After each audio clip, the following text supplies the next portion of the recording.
a certain man of Ramathim, Zophim of Mount Ephraim, and his name was Elkanah, the son of Jeroham, the son of Elihu, the son of Tohu, the son of Zuph, an Ephrathite. And he had 2 wives. The name of the one was Hannah, and the name of the other Peninnah. Had children, but Hannah had no children. This man went up out of his city, yearly to worship and to sacrifice to the Lord of hosts in Shiloh. And the 2 sons of Eli, Hophni and Phinehas, the priests of the Lord, were there. And when the time was that Elkanah offered, he gave to Peninnah his wife, and to all her sons and her daughters portions. But to Hannah he gave a worthy portion, for he loved Hannah, but the Lord had shut up her womb. And her adversary also provoked her severely, to make her fret, because the Lord had shut up her womb. And as he did so year by year, when she went up to the house of the Lord, so she provoked her, therefore she wept and did not eat. Then said Elkanah, her husband, to her, Hannah, why do you weep, and why do you not eat, and why is your heart grieved? Am I not better to you than 10 sons? So Hannah rose up after they had eaten in Shiloh, and after they had drunk. Now Eli the priest sat upon a seat by a post of the temple of the Lord. And she was in bitterness of soul, and prayed to the Lord and wept sore. And she vowed a vow and said, O Lord of hosts, if you will indeed look on the affliction of your handmaid, and remember me, and not forget your handmaid, but will give to your handmaid a male child, then I will give him to the Lord all the days of his life, and there shall no razor come upon his head.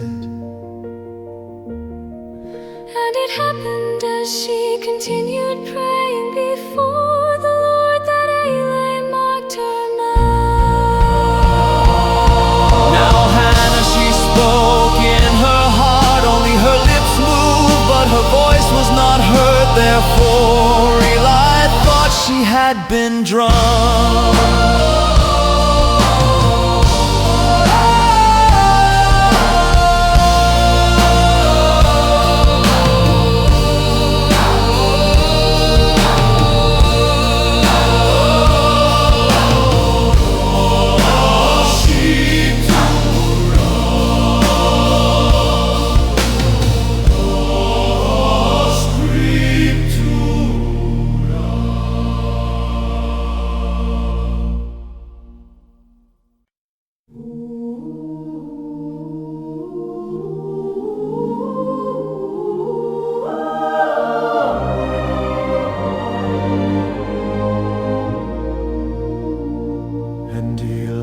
Said to her, how long will you be drunk? Put away your wine from you. And Hannah answered and said, no, my Lord, I am a woman of a sorrowful spirit. I have drunk neither wine nor strong drink, but have poured out my soul before the Lord. Count not your handmaid for a wicked woman, for out of the abundance of my complaint and grief have I spoken until now. Then Eli answered and said, go in peace, and the God of Israel grant you your petition that you have asked of him. And she said, let your handmaid find grace in your sight. So the woman went her way and did eat, and her countenance was no more sad. And they rose up in the morning early and worshipped before the Lord, and returned and came to their house to Ramah, and Elkanah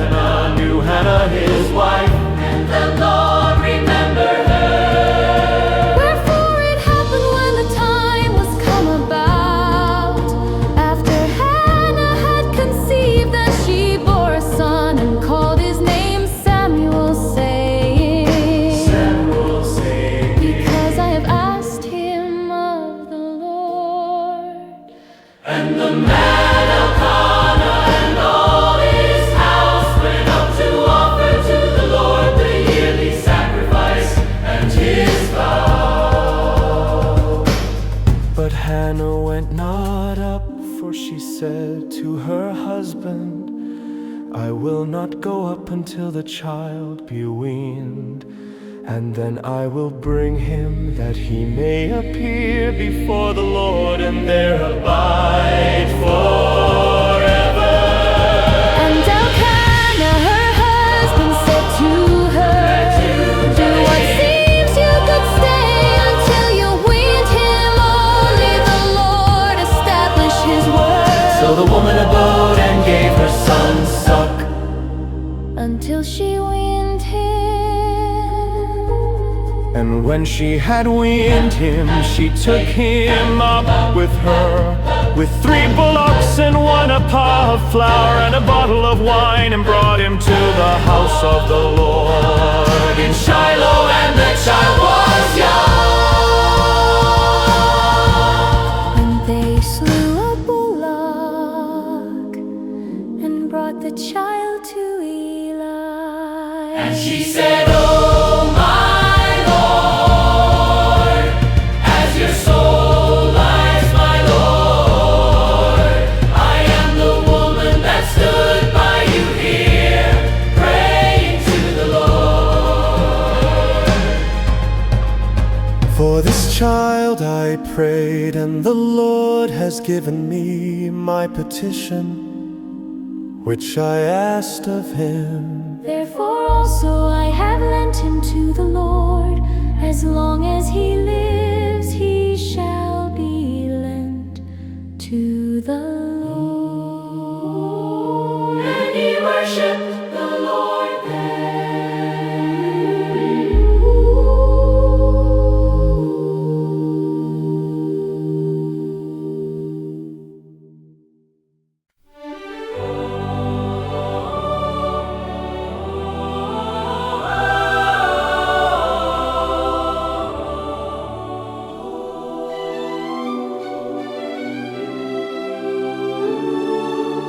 Hannah prayed and said, My heart rejoices in the Lord, my horn is exalted in the Lord. My mouth is enlarged over my enemies, because I rejoice in your salvation. There is none holy as the Lord, for there is none beside you. Neither is there any rock like God. Talk no more so exceeding proudly, let not arrogance come out of your mouth. For the Lord is a God of knowledge, and by him actions are weighed. The bows of the mighty men are broken, and they that stumbled are girded with strength. They that were full have hired out themselves for bread, and they that were hungry ceased, so that the barren has borne 7, and she that has many children is waxed feeble. The Lord kills and makes alive, he brings down to the grave and brings up. The Lord makes poor and makes rich, he brings low and lifts up. He raises up the poor out of the dust and lifts up the beggar from the dunghill, to set them among princes, and to make them inherit the throne of glory. For the pillars of the earth are the Lord's, and he has set the world upon them. He will keep the feet of his saints, and the wicked shall be silent in darkness. For by strength shall no man prevail. The adversaries of the Lord shall be broken to pieces. Out of heaven shall he thunder upon them. The Lord shall judge the ends of the earth, and he shall give strength to his king and exalted. And Elkanah went to Ramah to his house, and the child did minister to the Lord before Eli the priest.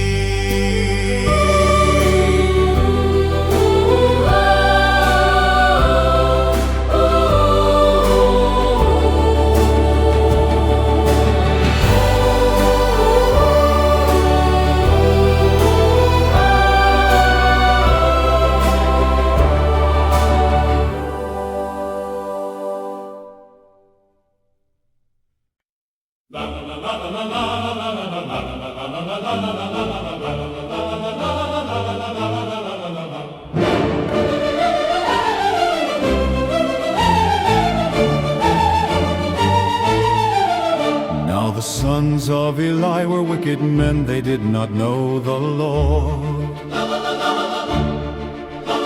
And the priest's custom with the people was that when any man offered sacrifice, the priest's servant came while the flesh was boiling, with a meat hook of 3 teeth in his hand. And he struck it into the pan or kettle or cauldron or pot. All that the meat hook brought up, the priest took for himself. So they did in Shiloh to all the Israelites that came there. Also before they burnt the fat, the priest's servant came and said to the man that sacrificed, "Give meat to roast for the priest, for he will not have boiled flesh from you, but raw."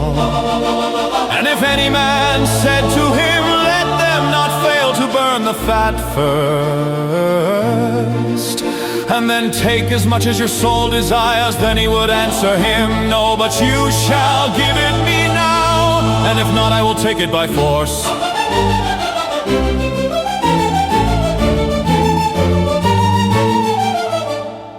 Wherefore the sin of the young man was very great before the Lord, for men abhorred the offering of the Lord.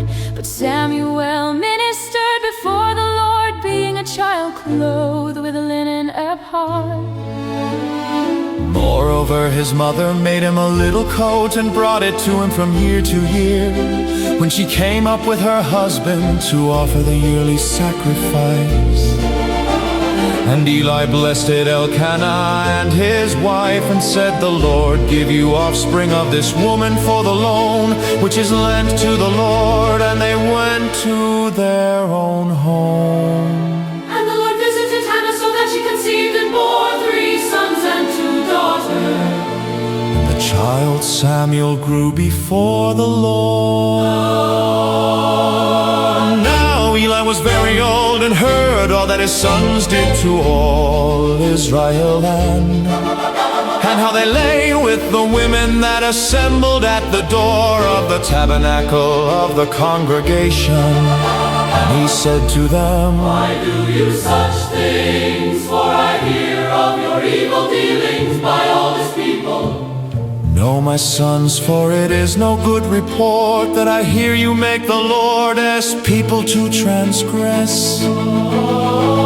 If one man sins against another, the judge shall judge him. But if a man sins against the Lord, who shall entreat for him?" Notwithstanding, they listened not to the voice of their father, because the Lord would slay them. And the child Samuel grew on and was in favor both with the Lord and also with men.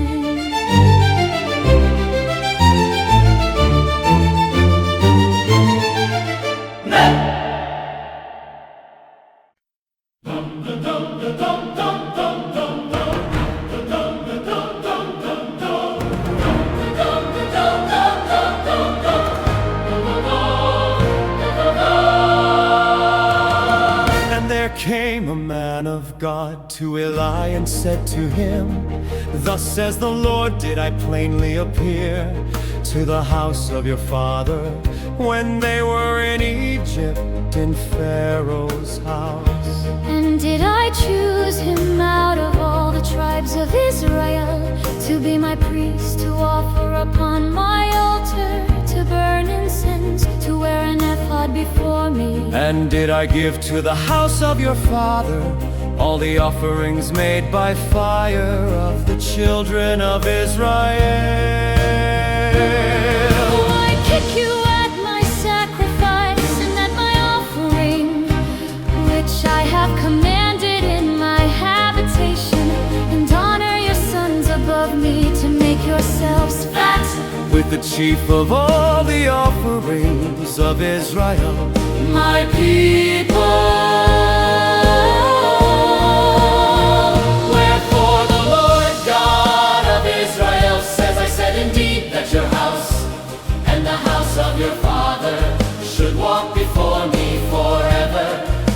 But now the Lord says, far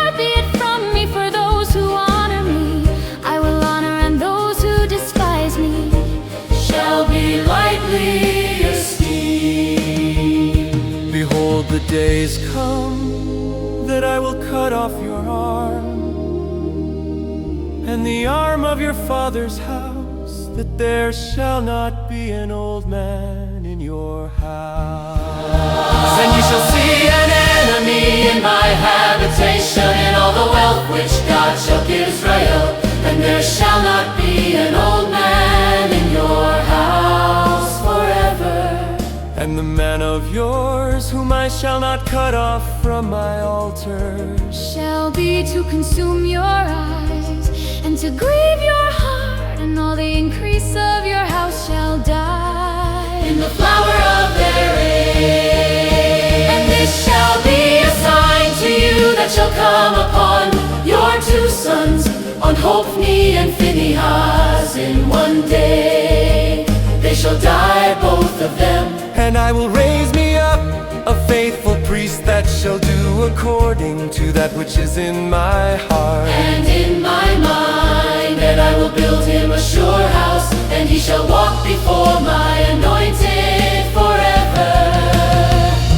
And it shall come to pass that everyone that is left in your house shall come and crouch to him for a piece of silver and a morsel of bread, and shall say, Put me, I pray you, into one of the priest's offices, that I may eat a piece of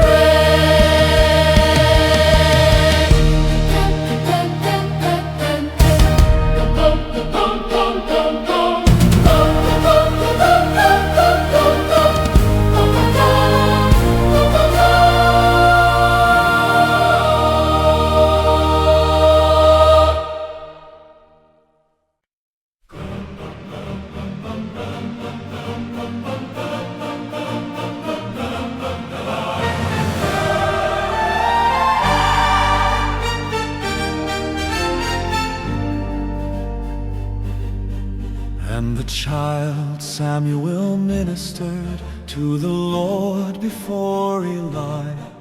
And the word of the Lord was rare in those days. There was no widespread vision. And it happened at that time when Eli was laid down in his place, and his eyes began to grow dim that he could not see. And before the lamp of God went out in the temple of the Lord, where the ark of God was, and Samuel was laid down to sleep, that the Lord called Samuel, and he answered, Here am I. and he ran to Eli and said, Here am I. For you called me. And he said, I called, not lie down again. And he went and lay down. And the Lord called yet again Samuel, and Samuel arose and went to Eli, and said, Here am I, For you called me. And he answered, I called not, my son. Lie down again. Now Samuel did not yet know the Lord, neither was the word of the Lord yet revealed to him. And the Lord called Samuel again the third time. And he arose and went to Eli and said, Here am I. For you called me. And Eli perceived that the Lord had called the child. Therefore Eli said to Samuel, Go lie down, and it shall be, if he calls you, that you shall say, Speak, Lord, for your servant here. So Samuel went and lay down in his place.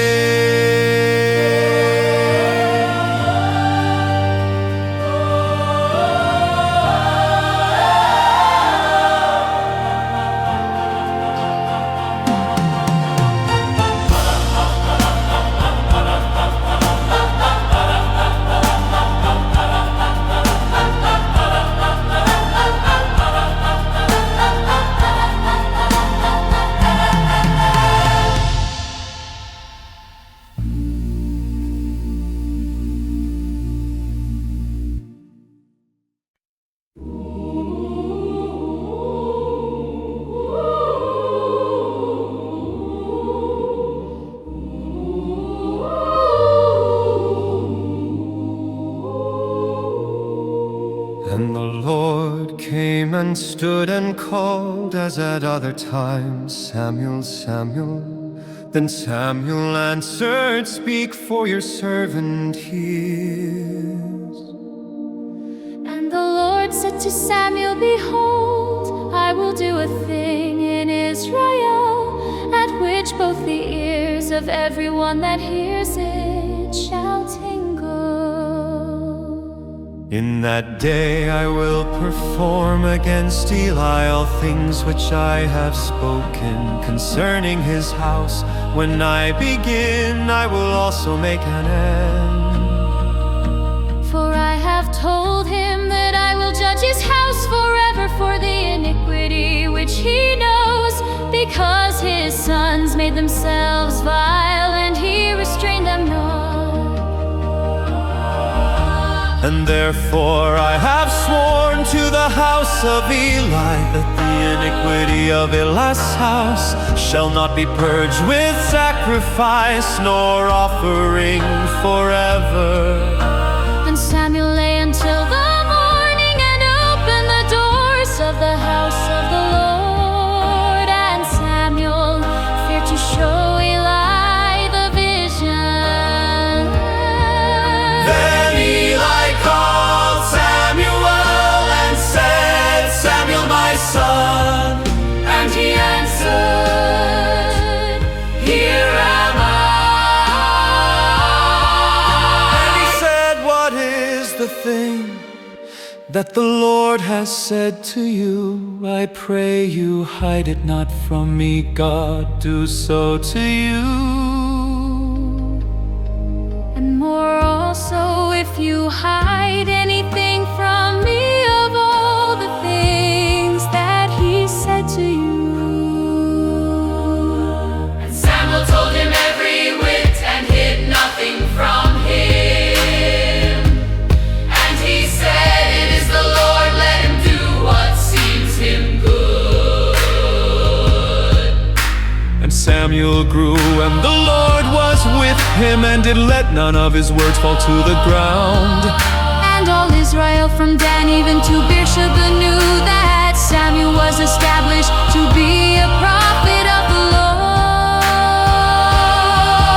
And the Lord appeared again in Shiloh, for the Lord revealed himself to Samuel in Shiloh by the word of the Lord.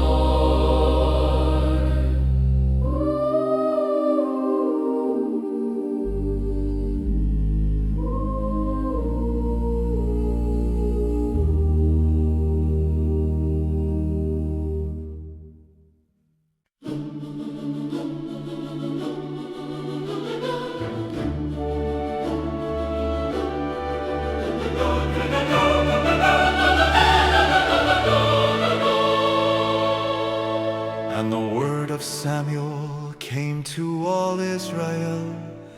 Now Israel went out against the Philistines to battle, and pitched beside Ebenezer, and the Philistines pitch in Aphek. And the Philistines put themselves in array against Israel. And when they joined battle, Israel was struck before the Philistines, and they killed of the army in the field about 4,000 men.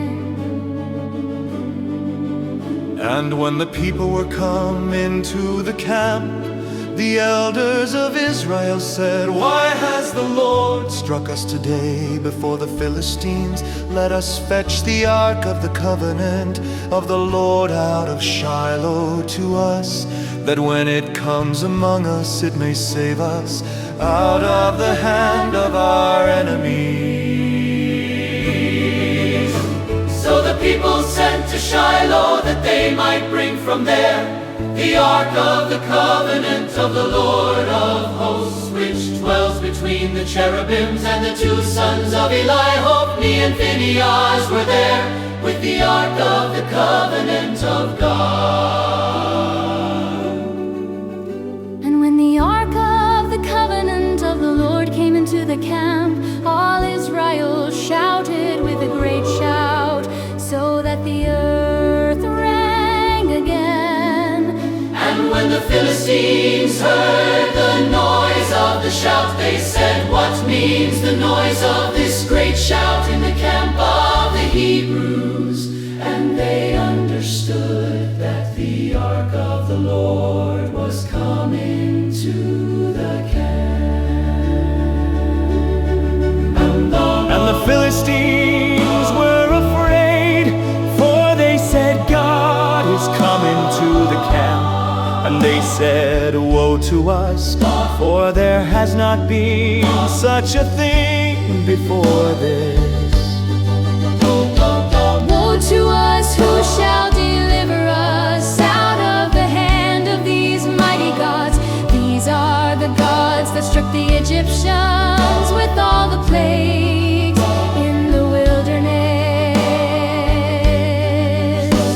Be strong and conduct yourselves like men, O you Philistines, that you be not servants to the Hebrews as they have been to you. Conduct yourselves like men and fight. And the Philistines fought, and Israel was struck, and they fled every man into his tent. And there was a very great slaughter, for there fell of Israel 30,000 footmen. And the ark of God was taken, and the two sons of Eli, Hophni and Phinehas, were killed.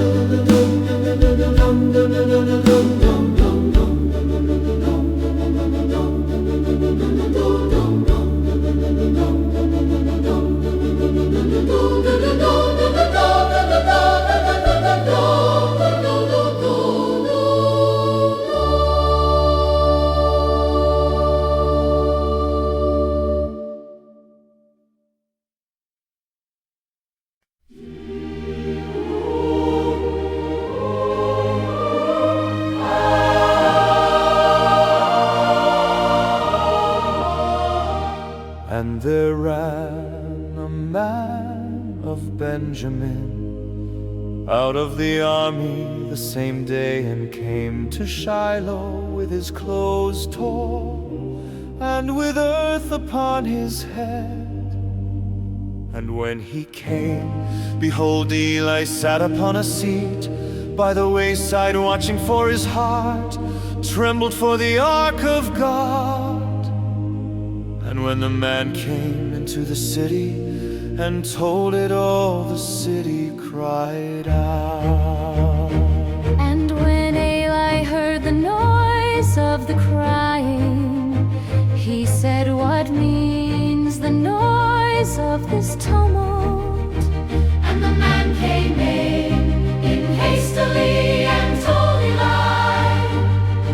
Now Eli was 98 years old, and his eyes were dim, that he could not see.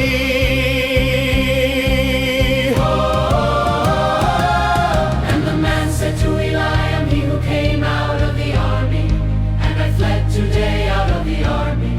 And he said, "What is there done, my son?" And the messenger answered and said, "Israel has fled before the Philistines, and there has been also a great slaughter among the people, and your two sons also, Hophni The Phinehas are dead, and the ark of God is taken. And it happened when he made mention of the ark of God, that he fell from off the seat backward by the side of the gate, and his neck broke. And he died, for he was an old man and heavy. And he had judged Israel 40 years. And his daughter-in-law Phinehas' wife was with child near to be delivered. And when she heard the tidings that the ark of God was taken, and that her father-in-law and her husband were dead, she bowed herself and travailed, for pains came upon her. And about the time of her death, the women that stood by her said to her, "Fear not, for you have borne a son." But she answered not, neither did she regard it. And she named the child Ichabod, saying, "The glory is departed from Israel." Because the ark of God was taken. And because of her father-in-law and her husband. And she said, the glory is departed from Israel, for the ark of God is taken.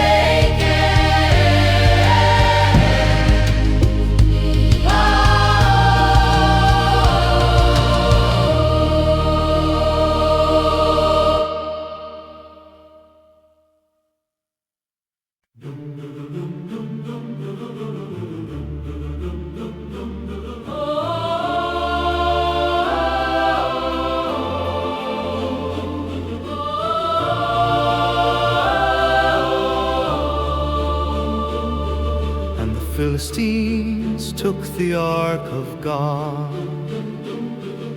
and brought it from Ebenezer to Ashdod. When the Philistines took the ark of God, they brought it into the house of Dagon and set it by Dagon. And when they of Ashdod arose early on the next day, Dagon was fallen upon his face, before the ark of the Lord, and they took Dagon. and set him in his place again. And they took Dagon and set him in his place again. And when they arose early on the next day morning, behold, Dagon was fallen upon his face to the ground before the ark of the Lord. And both the palms of his hands were cut off upon the threshold. Only the stump of Dagon was left to him. Therefore neither the priests of Dagon nor any that come into Dagon's house tread on the threshold of Dagon in Ashdod to this day. But the hand of the Lord was heavy upon them of Ashdod, and he destroyed them and struck them with tumors, even Ashdod and the coasts thereof. And when the men of Ashdod saw that it was so, they said, the ark of the God of Israel shall not stay with us, for his hand is sore upon us and upon Dagon our God. They sent therefore and gathered all the lords of the Philistines to them, and said, what shall we do with the ark of the God of Israel? And they answered, let the ark of the God of Israel be carried about to Gath.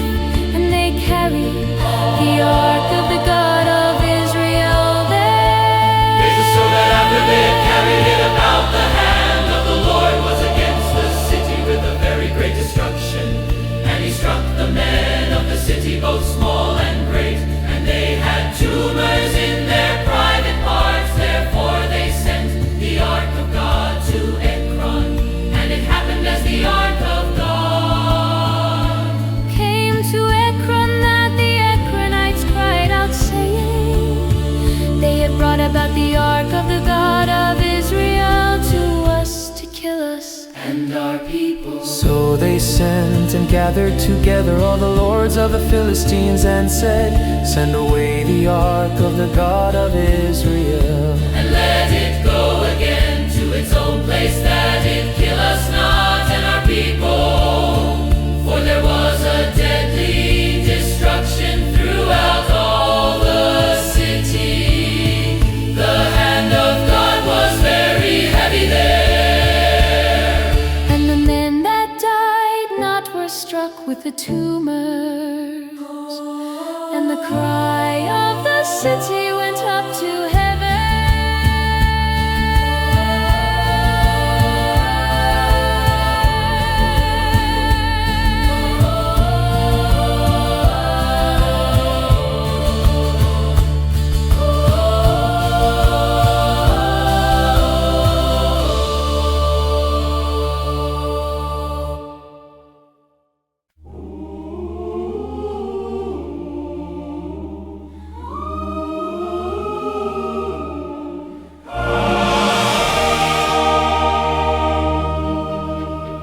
And the ark of the Lord was in the country of the Philistines 7 months. And the Philistines called for the priests and the diviners, saying, "What shall we do to the ark of the Lord? Tell us with which we shall send it to its place." And they said, "If you send away the ark of the God of Israel, send it not empty, but in any wise return him a trespass offering. Then you shall be healed, and it shall be known to you why his hand is not removed from you."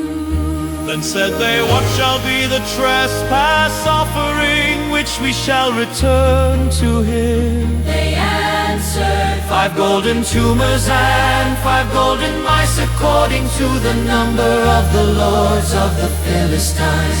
For one plague was on you all, and on your lords. Therefore you shall make images of your tumors, and images of your mice that mar the land. And you shall give glory to the God of Israel. Perhaps he will lighten his hand from off you, and from off your gods, and from off your land. Why then do you harden your hearts, as the Egyptians and Pharaoh hardened their hearts? When he had wrought wonderfully among them, did they not let the people go, and they departed? Now therefore make a new cart, and take 2 milk cows on which there has come no yoke, and tie the cows to the cart, and bring their calves home from them.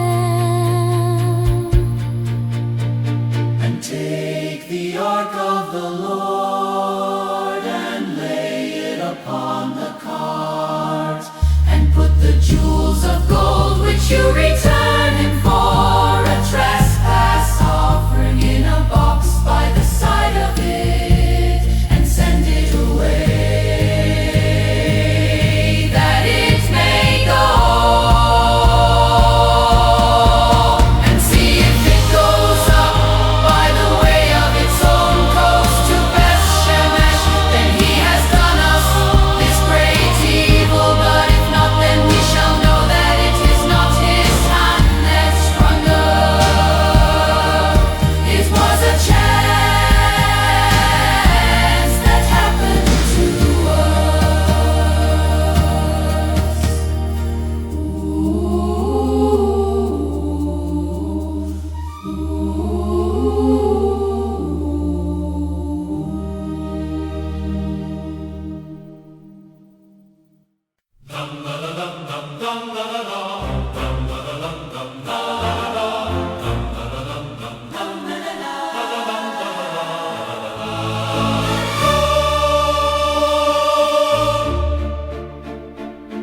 And the men did so, and took 2 milk cows, and tied them to the cart, and shut up their calves at home.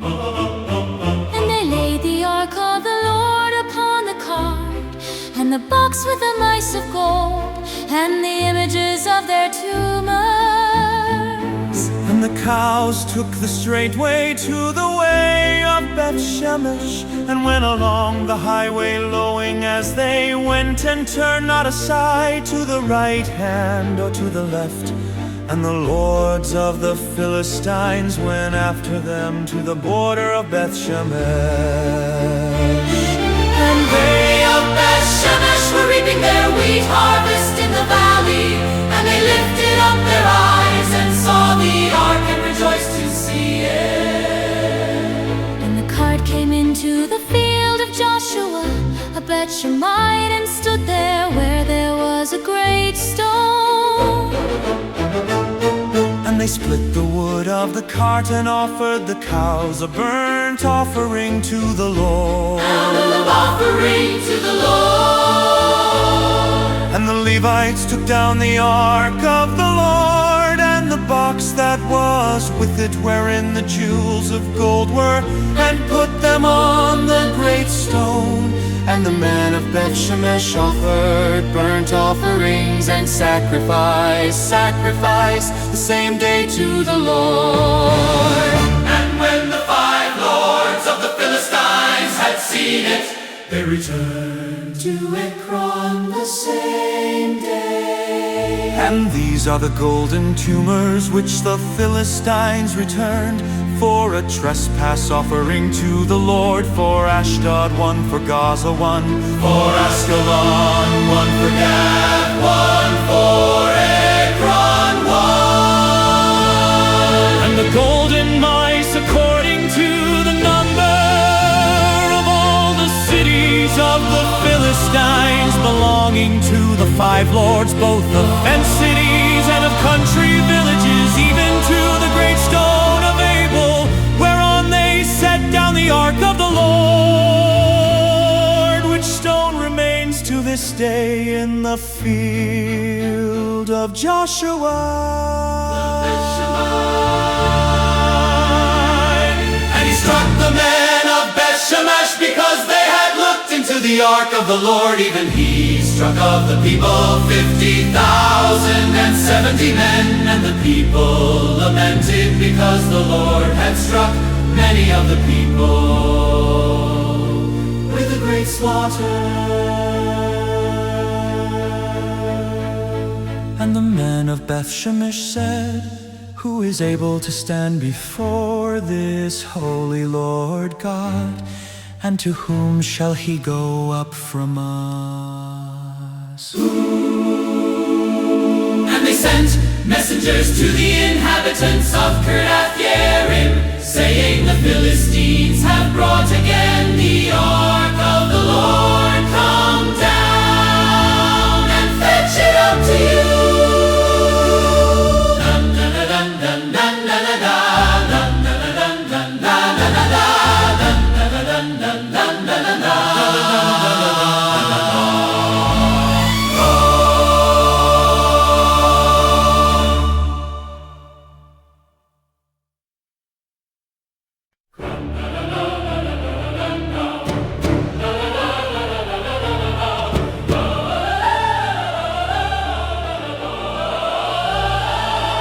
And the men of Kiriath-Jearim came and brought up the ark of the Lord, and brought it into the house of Abinadab in the hill, and sanctified Eleazar his son to keep the ark of the Lord.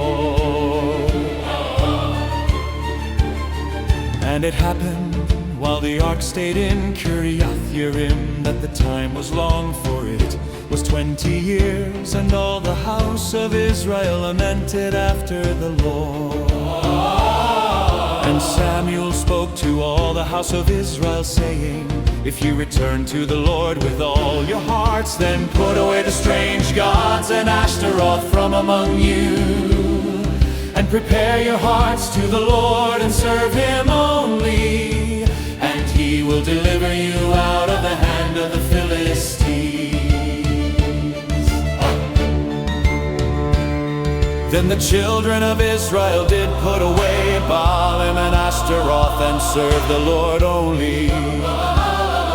And Samuel said, gather all Israel to Mizpeh, and I will pray for you to the Lord.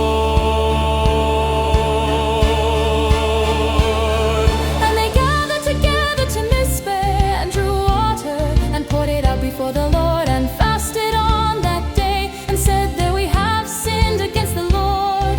And Samuel judged the children of Israel in Mizpeh. And when the Philistines heard that the children of Israel were gathered together to Mizpeh, the lords of the Philistines went up against Israel. And when the children of Israel heard it, they were afraid of the Philistines. And the children of Israel said to Samuel, cease not to cry to the Lord us that He will save us out of the hand of the Philistines.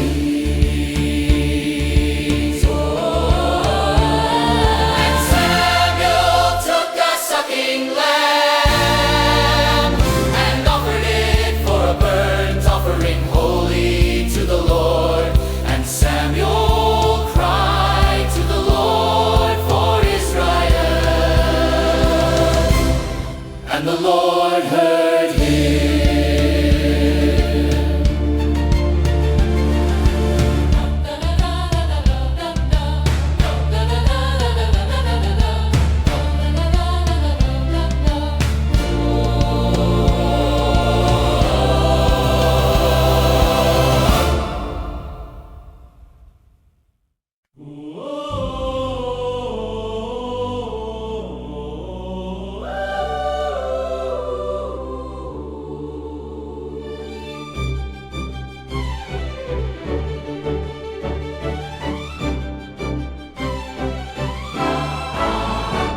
And as Samuel was offering up the burnt offering, the Philistines drew near to battle against Israel. But the Lord thundered with a great thunder on that day upon the Philistines, and discomfited, and they were smitten before Israel. And the men of Israel went up Mizpeh and pursued the Philistines until they came under Bethkar. Then Samuel took a stone and set it between Mizpeh and Shen, and called the name of it Ebenezer, saying, "Thus far has the Lord helped us." So the Philistines were subdued, and they came no more into the coast of Israel. And the hand of the Lord was against the Philistines all the days of Samuel. And the cities which the Philistines had taken from Israel were restored to Israel from Ekron even to Gath. And the coast thereof did Israel deliver out of the hands of the Philistines. And there was peace between Israel and the Amorites. And Samuel judged Israel all the days of his life. And he went from year to year in circuit to Bethel and Gilgal and Mizpeh, and judged Israel in all those places.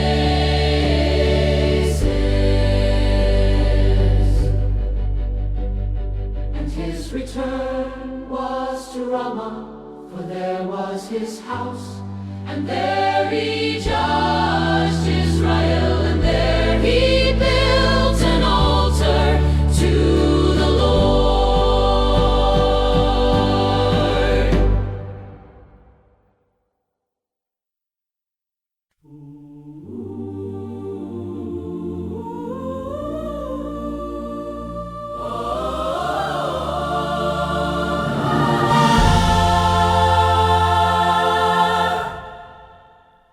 And it happened when Samuel was old, that he made his sons judges over Israel. Now the name of his firstborn was Joel, and the name of his second Aiah.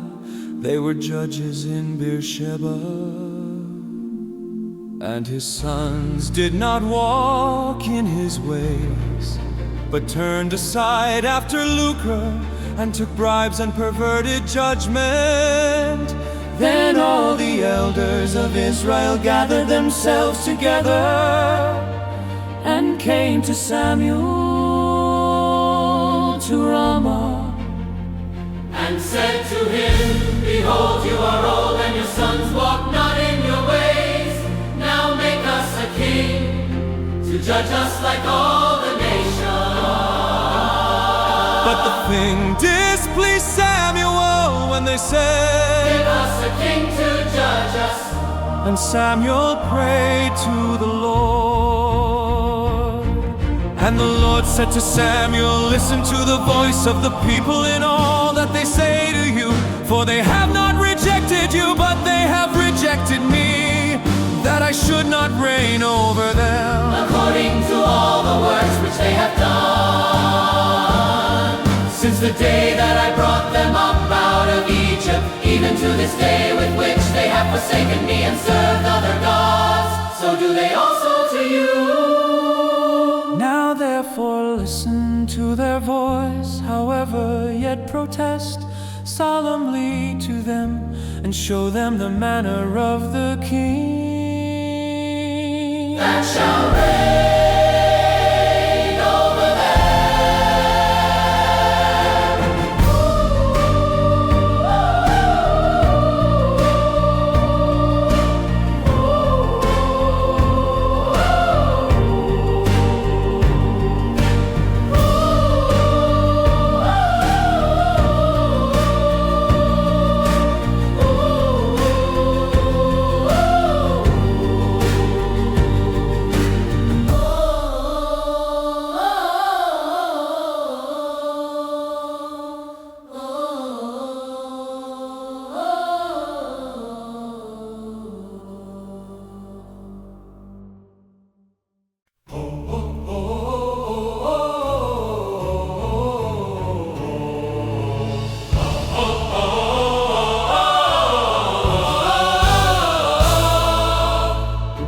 Samuel told all the words of the Lord to the people that asked of him a king. And he said, this will be the manner of the king that will reign over you.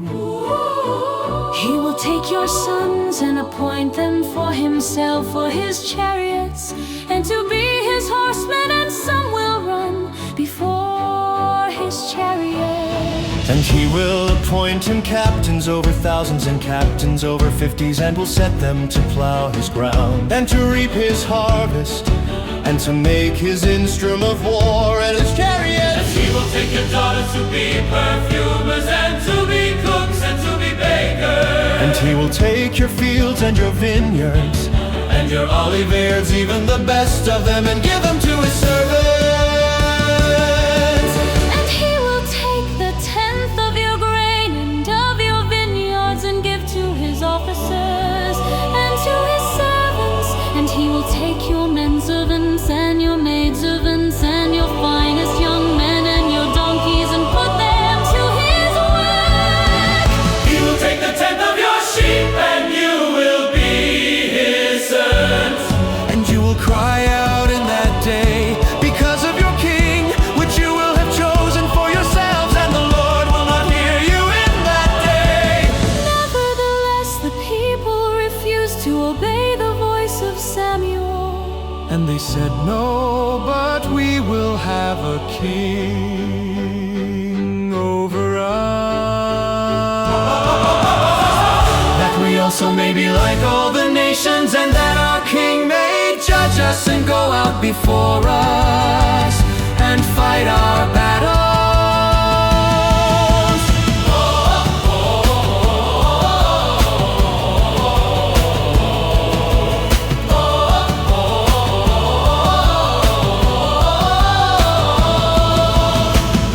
And Samuel heard all the words of the people, and he repeated them in the ears of the Lord. And the Lord said to Samuel, listen to their voice and make them a king. And Samuel said,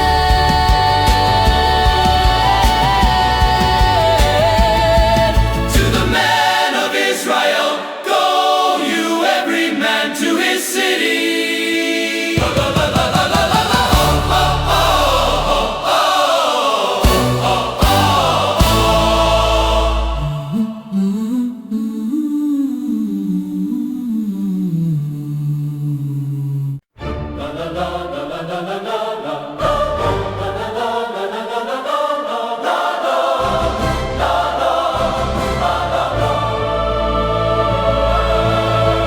Now there was a man of Benjamin, whose whose name was Kish, the son of Abiel, the son of Zerah, the son of Bichorath, the son of Aphiah, Benjamite, a mighty man of power. And he had a son whose name was Saul, a choice young man and a handsome man. There was not among the children of Israel a more handsome person than he. From his shoulders and upward he was higher than any of the people. And the donkeys of Kish, Saul's father, were lost. And Kish said to Saul his son, "Take now one of the servants with you, and arise, go seek the donkeys." And he passed through Mount Ephraim and passed through the land of Shalisha, but they found them not. Then they passed through the land of Shalom, and there they were not. And he passed through the land of the Benjamites, But they found them not. and when they were come to the land of Zuph, Saul said to his servant that was with him, "Come and let us return, lest my father leave caring for the donkey." And he said to him, "Behold, now there is in the city A man of God, and he is an honorable man. All that he says comes surely to pass. Now let us go there, perhaps he can show us our way that we should go." Then said Saul to his servant, But behold, if we go, "What shall we bring the man? For the bread is spent in our vessels, and there is not a present to bring to the man of God." what have we? And the servant answered Saul again and said, "Behold, I have here at hand The fourth part of a shekel of silver, that will I give to the man of God, To tell us our way. tell us our way." Before time in Israel, when a man went to inquire of God, Thus he spoke.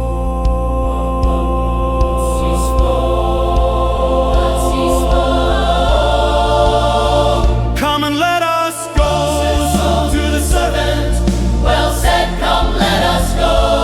So they went And to the city where the man of God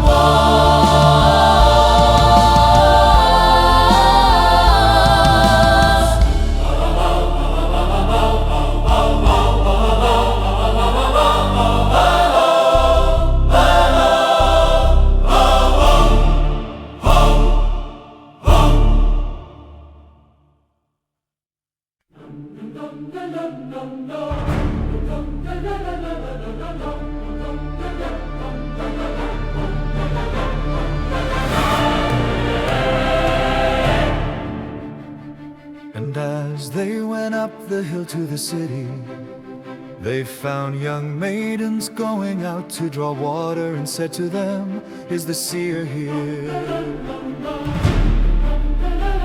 and they answered them and said, "He is, behold, he is before you. Make haste now, for he came today to the city. For there is a sacrifice of the people today in the high place." As soon as you are coming to the city, You shall straightway find him. before he goes up to the high place to eat, for the people will not eat until he come, because he does. Bless the sacrifice. And afterwards they eat that are bidden. Now therefore get you up, for about this time you shall find him. And they went up into the city, And when they they were come into the city. behold, Samuel came out against them for to go up to the high place. Now the Lord had told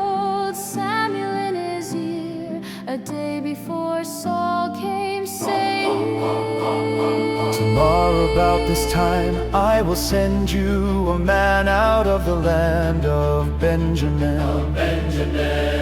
And you shall anoint him to be captain over my people Israel, that he may save my people out of the hand of the Philistines. For I have looked upon my people, because their cry is come to me.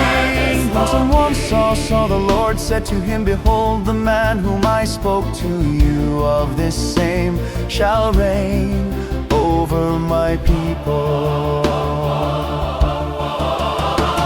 Then Saul drew near to Samuel in the gate and said, Tell me, I pray you, where the seer's house is. And Samuel answered Saul and said, I am the seer, go up before me to the high place. For you shall eat with me today, and tomorrow I will let you go, and will tell you all that is in your heart. And as for your donkeys that were lost 3 days ago, Set not your mind on them, for they are found. And on whom is all the desire of Israel? Is it not on you and on all your father's house? And Saul answered and said, Am not I a Benjamite, of the smallest of the tribes of Israel, and my family the least of all the families of the tribe of Benjamin? Why then speak you so to me?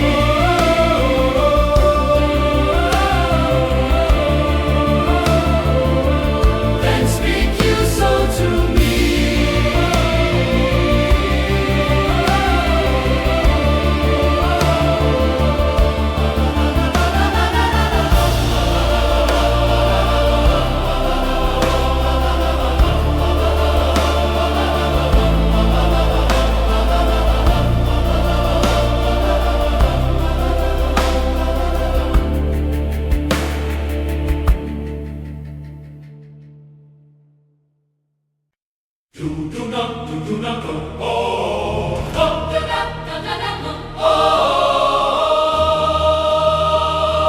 And Samuel took Saul and his servant, And brought them into the parlor and made them sit in the chiefest place among them.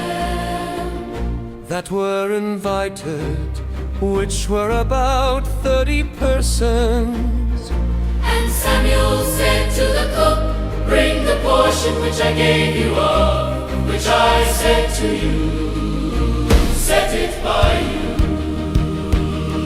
And the cook took up the shoulder and that which was upon it, and set it before Saul. And Samuel said, Behold, that which is left, Set it before you, and eat, for to this time has it been kept for you, since I said I have invited the people. So Saul did eat with Samuel that day.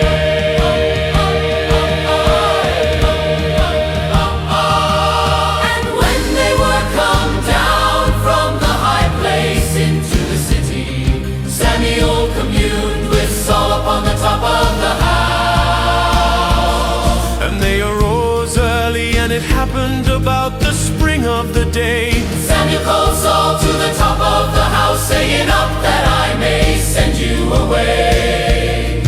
And Saul arose, and they went out, both of them, he and Samuel abroad.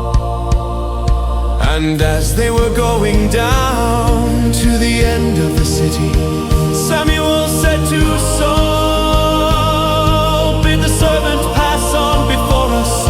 And he passed on. But stand you still a while, that I may show you the word of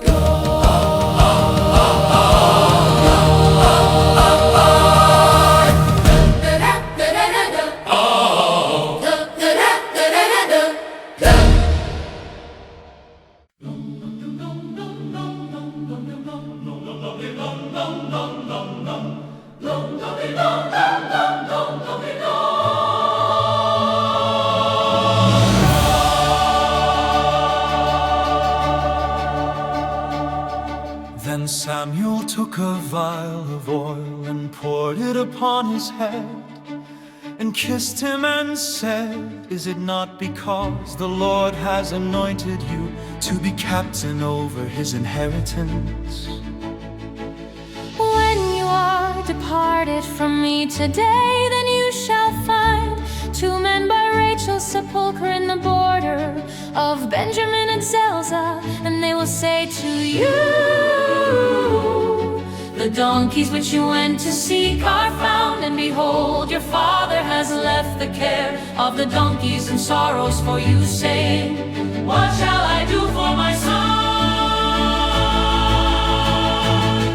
Then shall you go on forward from there, and you shall come to the plain of Tabor, and there shall meet you 3 men going up to God, to Bethel, one carrying 3 kids, and another carrying 3 loaves of bread, and another carrying a bottle of wine.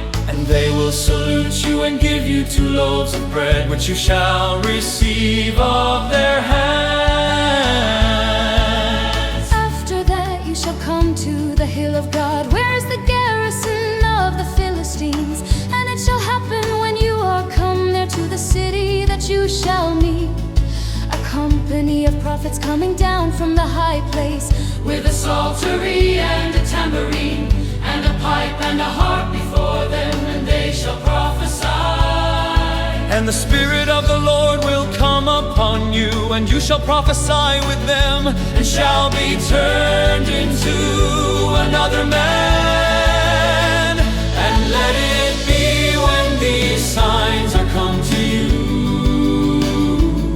that you do as occasion serve you, for God is with you.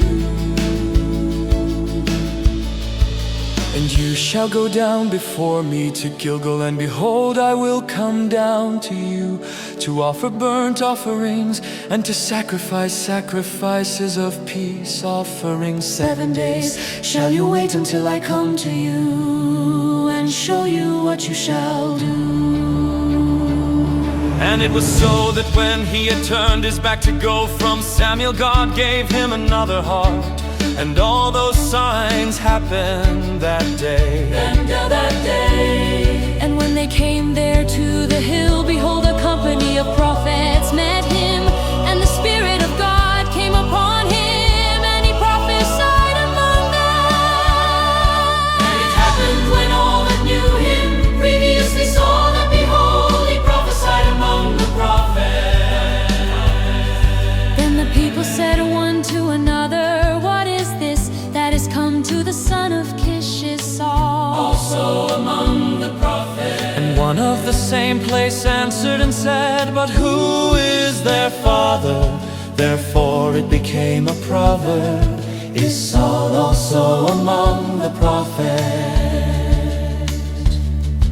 And when he had made an end of prophesying,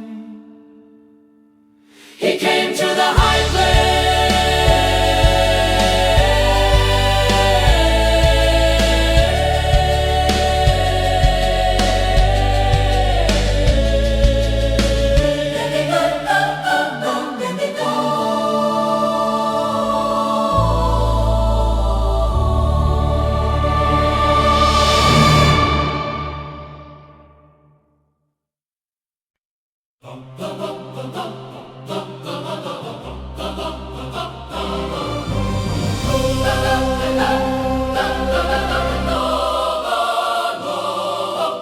Saul's uncle said to him and to his servant, "Where did you go?" And he said, "To seek the donkeys, and when we saw that they were nowhere, we came to Samuel." And Saul's uncle said, "Tell me, I pray you, what Samuel said to you."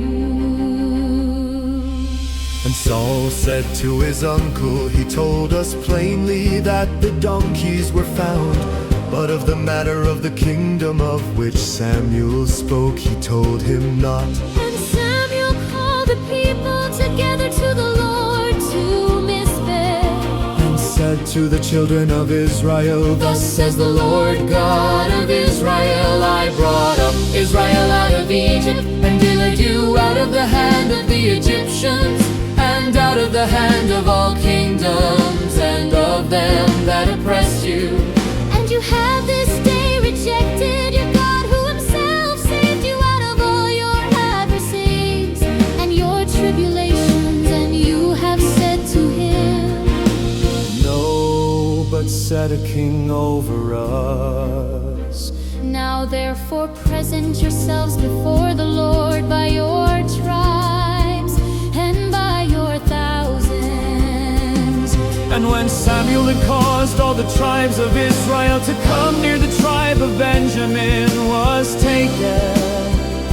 When he had caused the tribe of Benjamin to come near by their families, the family of Matri was taken, and Saul the son of Kish was taken. And when they sought him, he could not be found. Therefore they inquired of the Lord further if the man should yet come there. And the Lord answered, behold, he has hid himself among the baggage.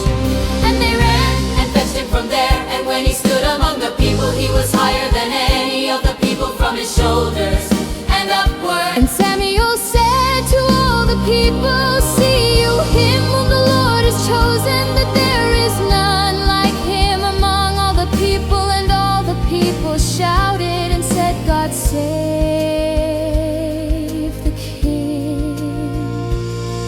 Then Samuel told the people the manner of the kingdom, and wrote it in a book and laid it up before the Lord. And Samuel sent all the people away, every man to his house. And Saul also went home to Gibeah, and there went with him a band of men whose hearts God had touched. But the children of Belial said, how shall this man save us? And they despised him and brought him no presents, but he held his peace.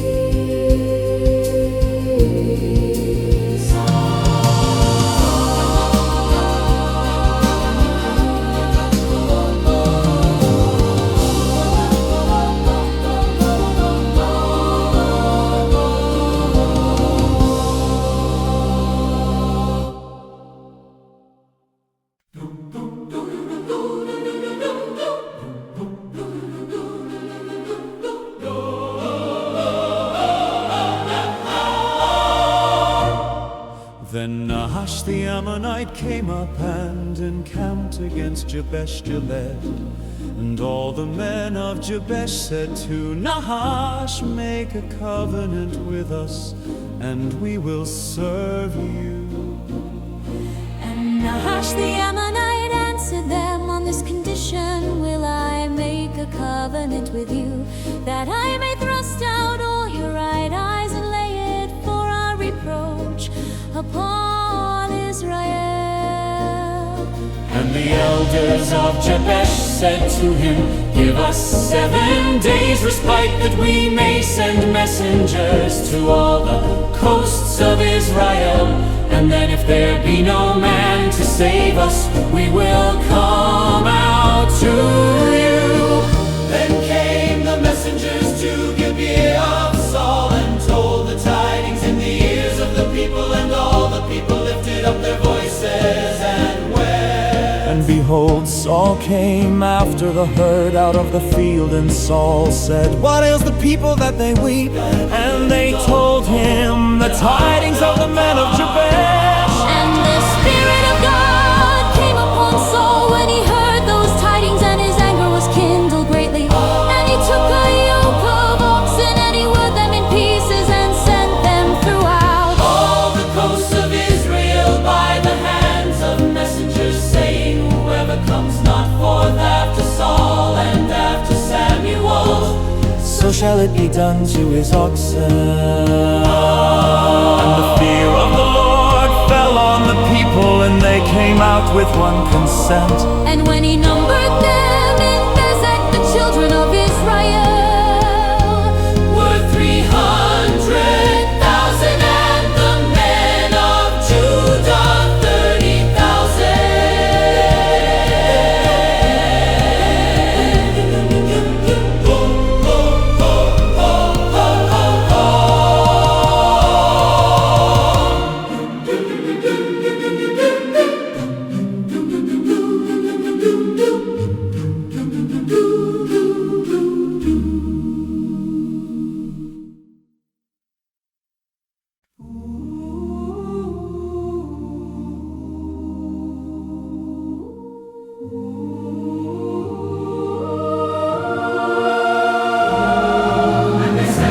Messengers that came, thus shall you say To the men of Jabesh Gilead, tomorrow by that time the sun be hot, you shall have help. And the messengers came and showed it to the men of Jabesh, and they were glad.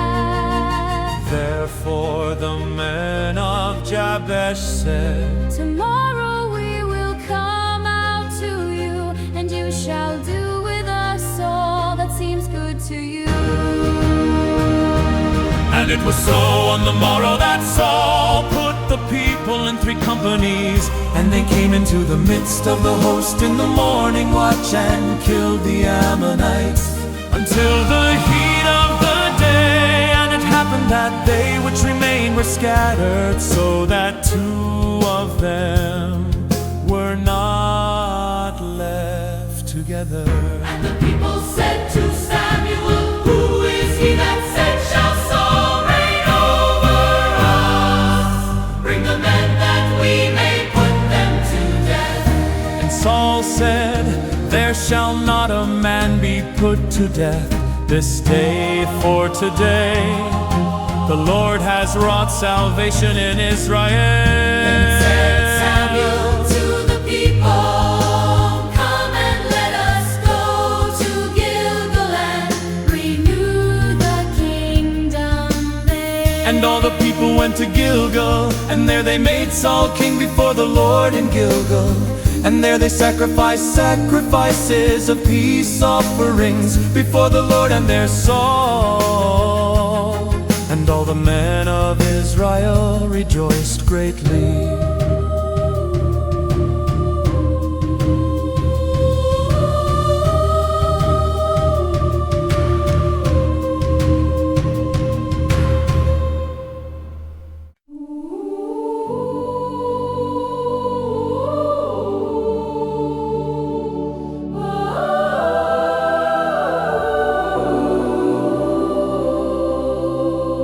And Samuel said to all Israel, behold, I have listened to your voice in all that you said to me, and have made a king over you. And now behold, the king walks before you, and I am old and gray-headed, and behold, my sons are with you.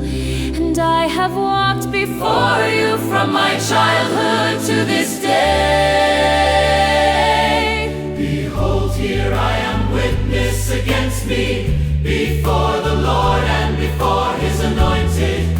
Whose ox have I taken? Or whose donkey have I taken? Or whom have I defrauded? Whom have I oppressed? Or of whose hand have I received any bribe to blind my eyes with it? And I will restore it to you.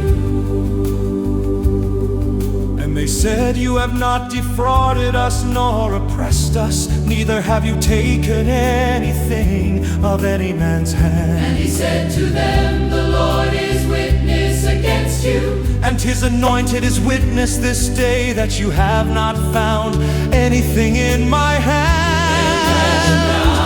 And they answered, he is witness. And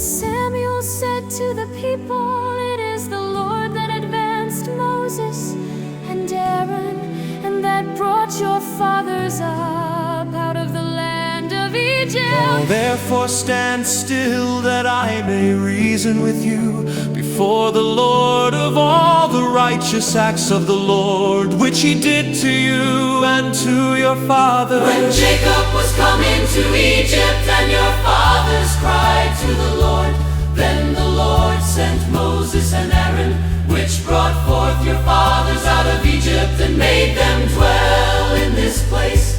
And when they forgot the Lord their God, he sold them into the hand of Sisera, captain of the host of Hazor, and into the hand of the Philistines, and into the hand of the king of Moab.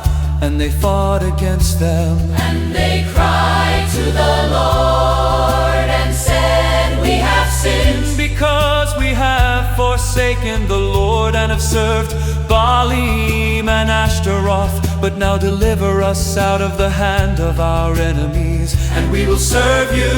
And the Lord sent Jerubbaal and Bedan and Jephthah, and Samuel led you out of the hand of your enemies on every side, and you dwelt safe.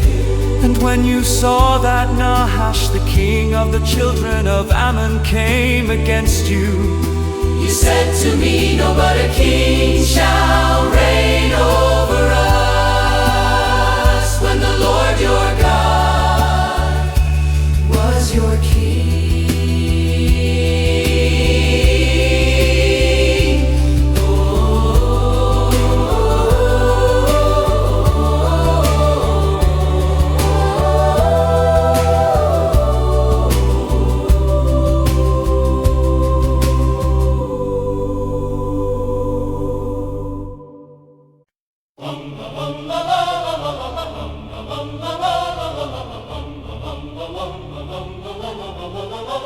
Now therefore behold the king whom you have chosen, and whom you have desired, and behold the Lord has set a king over you. if you will fear the Lord and serve him, and obey his voice and not rebel against the commandments of the Lord, Then shall both you and also the king that reigns over you continue following the Lord your God. But if you will not obey the voice of the Lord, but rebel against the commandment of the Lord, then shall the hand of the Lord be against you, As it was against your fathers. Now therefore stand and see this great thing, which the Lord will do before your eyes.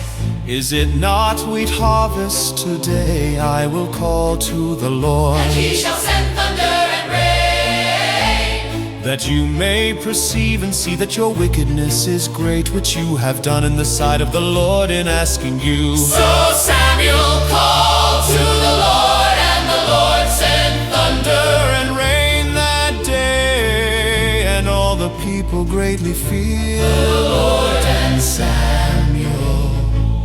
And all the people said to Samuel, Pray for your servants to the Lord your God, that we die, not for you have added to all our sins this evil to ask us a king. And Samuel said to the people, Fear not, you have done all this wickedness, yet turn not aside from following the Lord, but serve the Lord with all your heart. And turn you not aside, for then should you go after vain things which cannot profit nor deliver. For the Lord will not forsake his people for his great name's sake, because it has pleased the Lord to make you his people. Moreover, as for me, far be it from me that I should sin against the Lord in ceasing to pray for you, but I will teach you the good and the right way. Only fear the Lord and serve him in truth with all your heart, for consider how great things he has done for you. But if if you shall still do wickedly, you shall be consumed, both you and your king.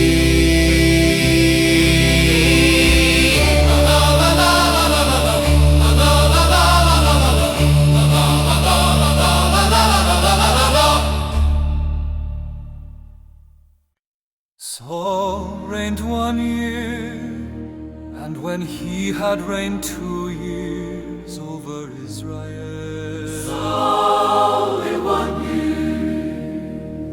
Saul chose him 3,000 men of Israel, of which 2,000 were with Saul in Michmash and in Mount Bethel, and 1,000 were with Jonathan in Gibeah of Benjamin. And the rest of the people he sent, every man to his tent. And Jonathan struck the garrison of the Philistines that was in Geba, and the Philistines heard of it. And Saul blew the trumpet throughout all the land, saying, "Let the Hebrews hear." And all Israel heard say that Saul had struck a garrison of the Philistines, and that Israel also was had an abomination with the Philistines. And the people were called together after Saul to Gilgal. And the Philistines gathered themselves together to fight with Israel, 30,000 chariots and 6,000 horsemen, and people as the sand which is on the seashore in multitude. And they came up and pitched in Michmash eastward. Eastward from Beth-aven. When the men of Israel saw that they were in a distressed situation, for the people were distressed, then the people did hide themselves in caves and in thickets and in rocks and in high places and in pits. And some of the Hebrews went over Jordan to the land of Gad and Gilead. As for Saul, he was yet in Gilgal, and all the people followed him trembling. And he waited 7 days according to the set time that Samuel had appointed. But Samuel came not to Gilgal, and the people were scattered from him. And Saul said, "Bring here a burnt offering to me, and peace offerings." And he offered the burnt offering. And it happened that as soon as he had made an end of offering the burnt offering, behold, Samuel came, and Saul went out to meet him that he might salute him. And Samuel said, "What have you done?" And Saul said, "Because I saw that the people were scattered from me, and that you came not within the days appointed, that the Philistines gathered themselves together at Michmash. Therefore said I, the Philistines will come down now upon me to Gilgal. And I have not made supplication to the Lord, I forced myself therefore and offered a burnt offering.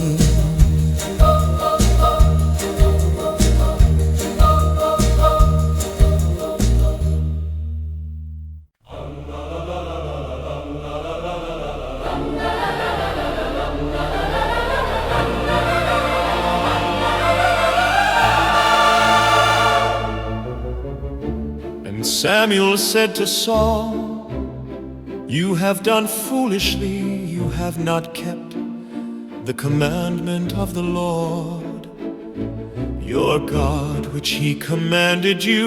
For now would the Lord have established your kingdom upon Israel forever. But now your kingdom shall not continue. The Lord has sought him a man after his own heart, and the Lord has commanded him to be captain over his people. Because you have not kept that which the Lord commanded you." And Samuel arose and went up from Gilgal to Gibeah of Benjamin.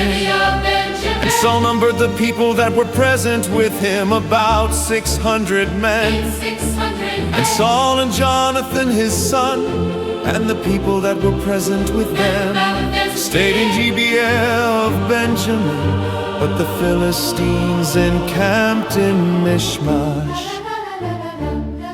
And the spoilers came out of the camp of the Philistines in 3 companies. 1 company turned to way that leads to Ophrah, to the land of Shual. And another company turned the way to Beth-horon, and another company turned to the way of the border that looks to the valley of Zeboim, to wilderness. Now there was no blacksmith found throughout all the land of Israel, for the Philistines said, unless the Hebrews make them swords or spears. But all the Israelites went down to the Philistines to sharpen every man his plowshare, and his spade, and his axe, and his mattock. Yet they had a file for the mattocks, and for the spades, and for the forks, and for the axe, and to sharpen the goads. So it happened in the day of battle that there was neither sword nor spear found in the hand of any of the people that were with Saul and Jonathan, but with Saul and with Jonathan his son was there found.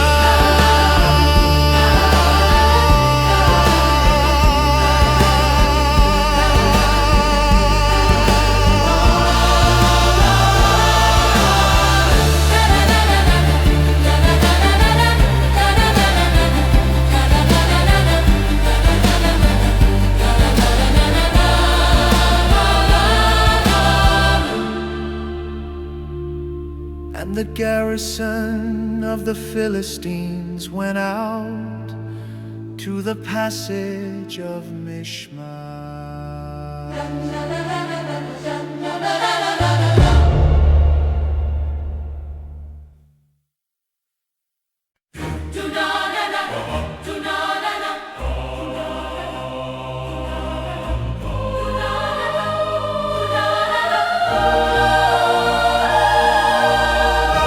Happened upon a day that Jonathan, the son of Saul, said to the young man that bore his armor, Come and let us go over to the Philistines' garrison that is on the other side. But he told not his father. And Saul stayed in the uttermost part of Gibeah, under a pomegranate tree which is in Migron, and the people that were with him were about 600 men. And the son of Ahitub, Ichabod's brother, the son of Phinehas, the son of Eli, the Lord's priest in Shiloh, wearing an ephod. The people knew not that Jonathan was gone. And between the passages by which Jonathan sought to go over to the Philistines' garrison, there was a sharp rock on the one side and a sharp rock on the other side. And the name of the one was Bozez, and the name of the other Sam. The forefront of the one was situated northward, over against Michmash, and the other southward, over against Geba. And Jonathan said to the young man that bore his armor, Come and let us go over the garrison of these uncircumcised. It may be that the Lord will work for us, for there is no restraint to the Lord to save by many or by few. And his armor bearer said to him, Do all that is in your heart, turn you, behold, I am with you according to your heart. Then said Jonathan, Hold, we will pass over to these men, and we will discover ourselves to them. If they say thus to us, wait until we come to you, then we will stand still in our place and will not go up to them. But if they say thus, Come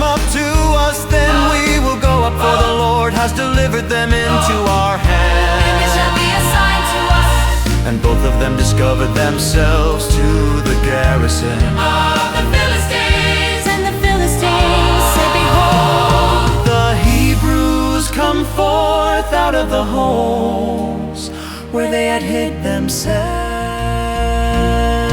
And the men of the garrison answered Jonathan and his armor-bearer and said, Come up to us and we will show you a thing. And Jonathan said to his armor-bearer, Come up after me, for the Lord has delivered them into the hand of Israel.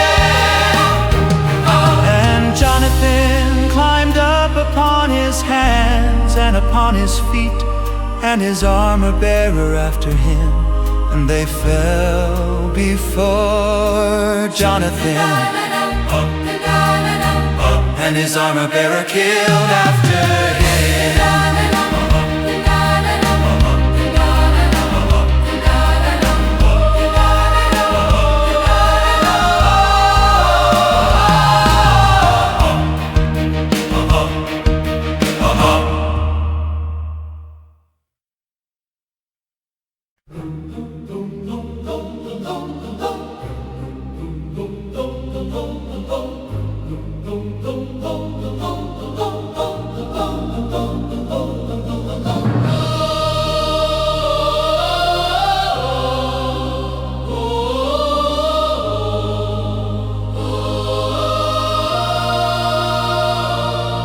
And that first slaughter which Jonathan and his armor-bearer made was about 20 men within, as it were a half-acre of land which a yoke of oxen might plough.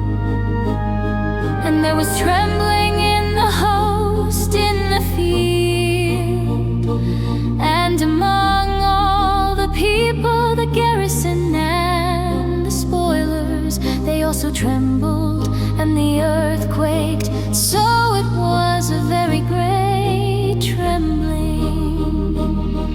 And the watchmen of Saul in Gibeah of Benjamin looked, and behold, the multitude melted away. And they went on beating down one another. Then said Saul to the people that were with him, number now and see who is gone from us. And when they had numbered, behold, Jonathan and his armor-bearer were not there. And Saul said to Ahiah, Bring here the ark of God. For the ark of God was at that time with the children of Israel. And it happened while Saul talked to the priest, that the noise that was in the host of the Philistines went on and increased. And Saul said to the priest, Withdraw your hand. And Saul and all the people that were with him assembled themselves, and they came to the battle, and behold, every man's sword was against his fellow. And there was a very great discomfiture over the Hebrews that were with the Philistines before that time, which went up with them into the camp from the country round about even. They also turned to be with the Israelites that were with Saul and Jonathan.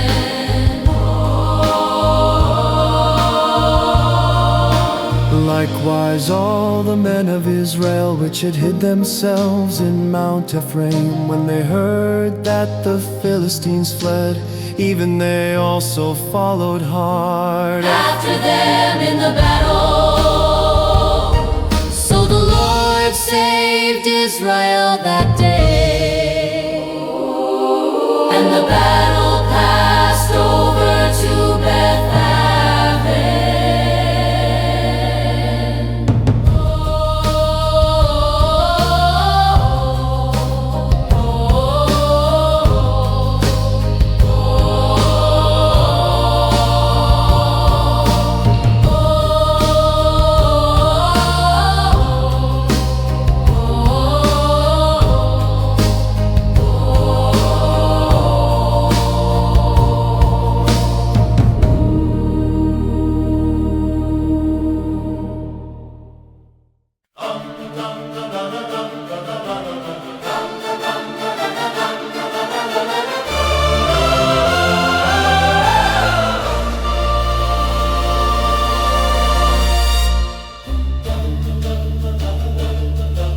And the men of Israel were distressed that day, for Saul had adjured the people, saying, "Cursed be the man that eats any food until evening, that I may be avenged on my enemies."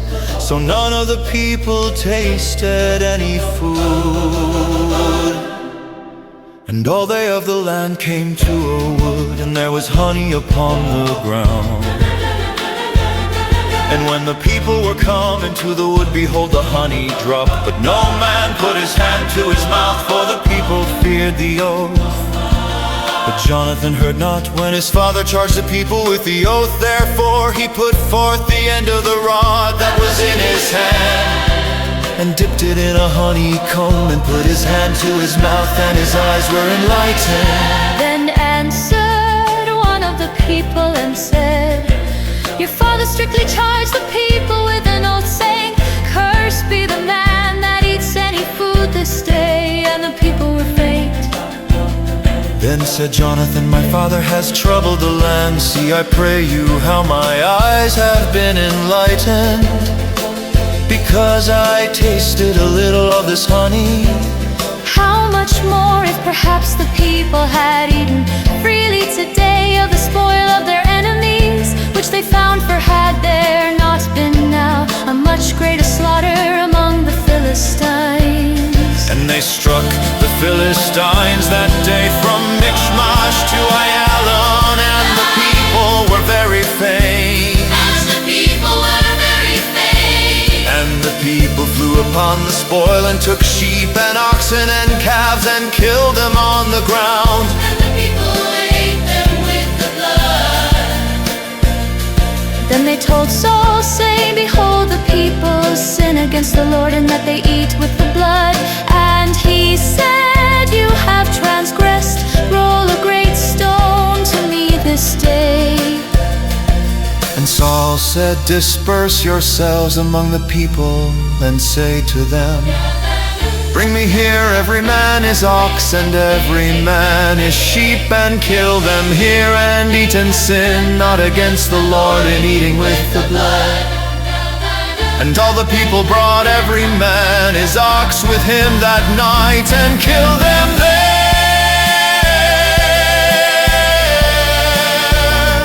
And Saul built an altar to the Lord.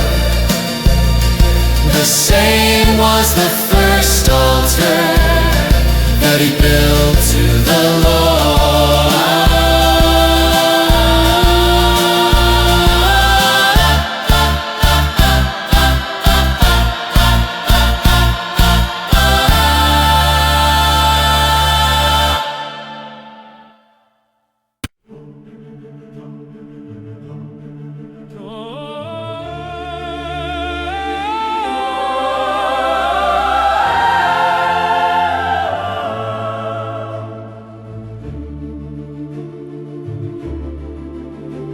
And Saul said, "Let us go down after the Philistines by night, and spoil them until the morning light, and let us not leave a man of them." And they said, "Do whatever seems good to you."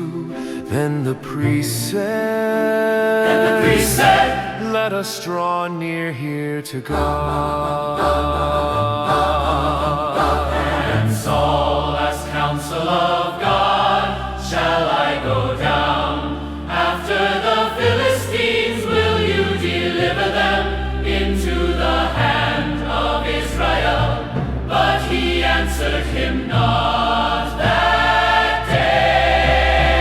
And Saul said, "Draw you near here, all the leaders of the people, and know and see where this sin has been today. For as the Lord lives, who saves Israel, even if it isn't Jonathan my son, he shall surely die." But there was not a man among all the people that answered him. Then he said, To all Israel, be you on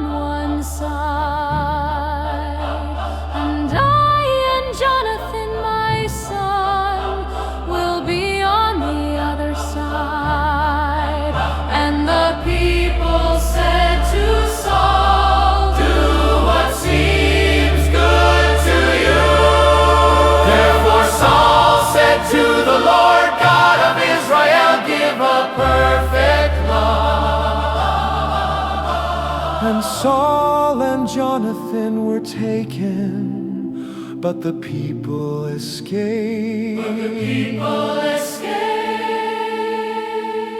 And Saul said, "Cast lots between me and Jonathan my son." Jonathan, my Jonathan was taken.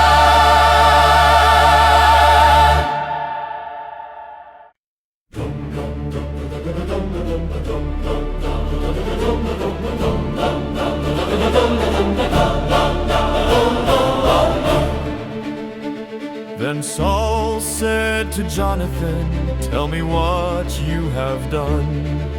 And Jonathan told him and said, "I did but taste a little honey with the end of the rod that was in my hand, and look, I must die." And Saul answered, "God, do so, and more also, for you shall surely die."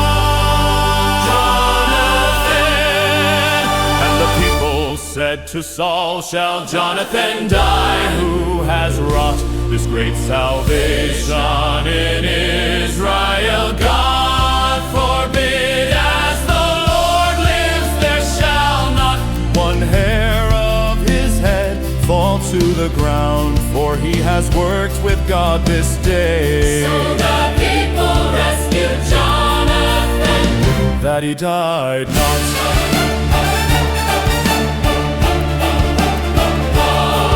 Then Saul went up from following the Philistines, and the Philistines went to their own so place. Saul took the kingdom over Israel and fought against all his enemies on every side, against Moab, annexed the children of Ammon and Edom, and the kings of Zobah. Wherever he turned himself, He harassed them, and he gathered a host and struck the Amalekites, them that spoiled them. Now the sons of Saul were Jonathan and Ishuah and Melishua, and the names of his two daughters were these: the name of the firstborn Merab, and the name of the younger Mishal, and the name of the younger Mishal, and the name of his wife was Ahilah, the daughter of Ahimaaz, and the name of the captain of his host was Abner, the son of Ner, Saul's uncle. And Kish was the father of Saul and Ner. The father of Abner was the son of Abiel. And there was sore war against the Philistines all the days of Saul. And when Saul saw any strong man or any valiant man, he took him to him.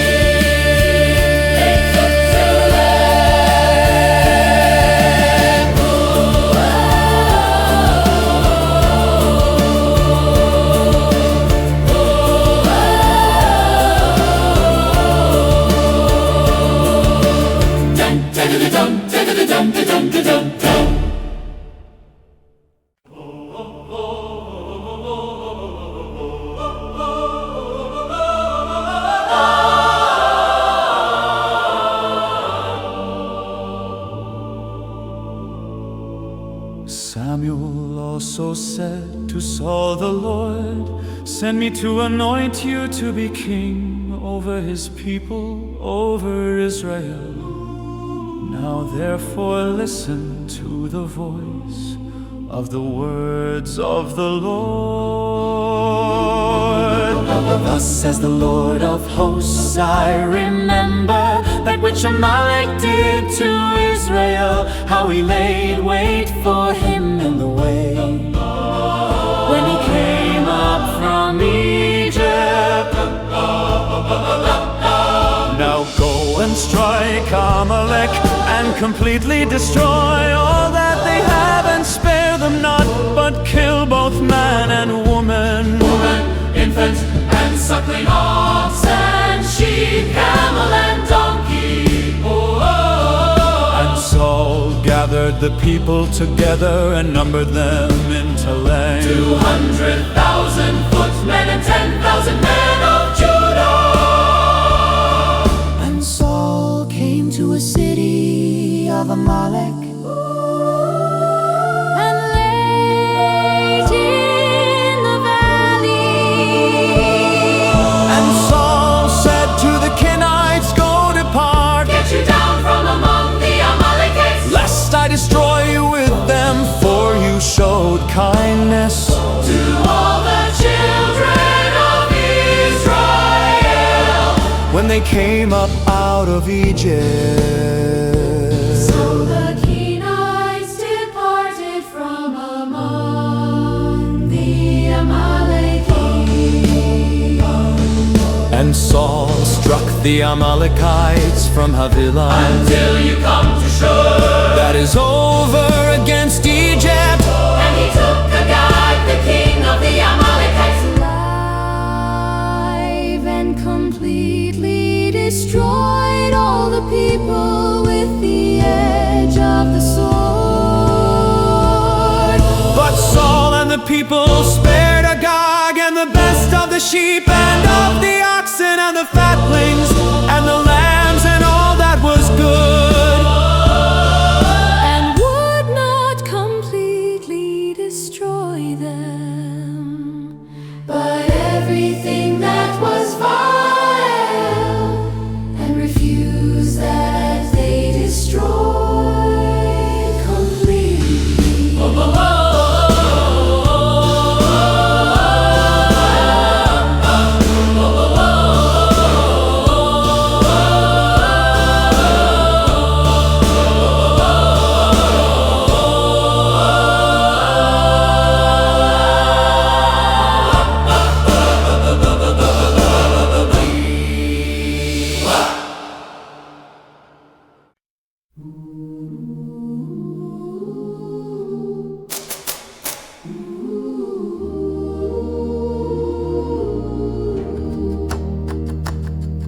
Then came the word of the Lord to Samuel, saying, "It repents me that I have set up Saul to be king, for he has turned back from following me, and has not performed my commandments." And it grieved Samuel, and he cried to the Lord all night. Samuel rose early to meet Saul in the morning, it was told. Samuel saying, Saul came to Carmel, and behold, he set up a monument for himself, and is gone about and passed on. And gone down to Gilgal. And Samuel came to Saul, and Saul said to him, "Blessed be you of the Lord, I have performed the commandment of the Lord." And Samuel said, what means then this bleating of the sheep in my ears, and the lowing of the oxen which I hear? And Saul said, "They have brought them from the Amalekites for the people." Spared the best of the sheep and of the oxen to sacrifice To the Lord your God, and the rest we have utterly destroyed. Then Samuel said to Saul, "Stay, and I will tell you what the Lord has said to me this night." And he said to him, say on. And Samuel said, "When you were little in your own sight, were you not made the head of the tribes of Israel?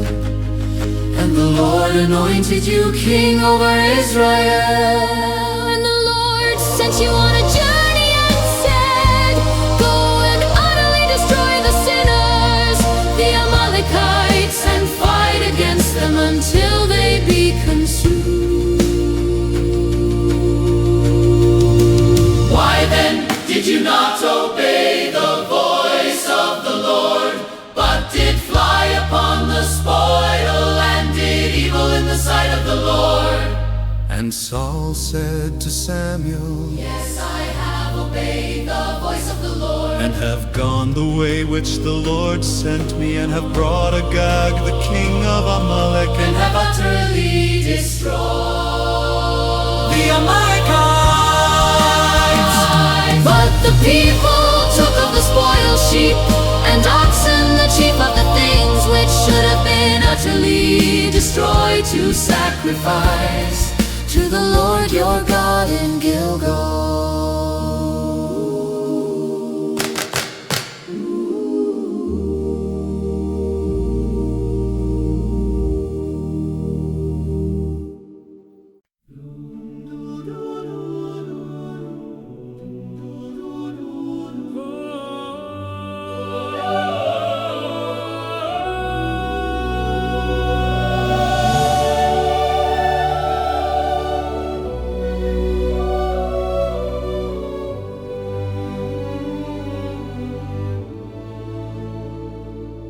And Samuel said, "Has the Lord as great delight in burnt offerings and sacrifices as in obeying the voice of the Lord? Behold, to obey is better than sacrifice, and to listen than the fat of rams. For rebellion is as the sin of witchcraft, and stubbornness is as iniquity and idolatry. Because you have rejected the word of the Lord, He has also rejected you from being king." And Saul said to Samuel, "I have sinned, for I have transgressed the commandment of the Lord and your words, because I feared the people and obeyed their voice. Now therefore I pray you pardon my sin, and turn again with me, that I may worship the Lord." And Samuel said to Saul, "I will not return with you, for you have rejected the word of the Lord, and the Lord has rejected you from being king over Israel."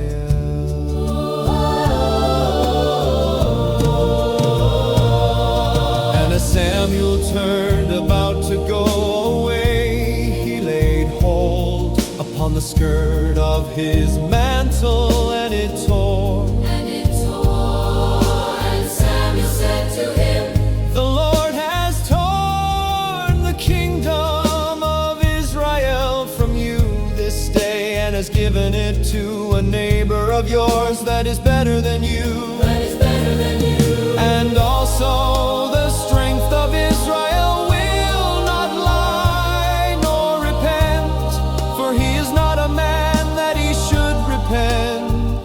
Then he said, "I have sinned, yet honor me now, I pray you, before the elders of my people and before Israel, and turn again with me, that I may worship the Lord your God." So Samuel turned again after Saul, and Saul worshiped the Lord. "Sing in the ear to me, Agag, the king of the Amalekites."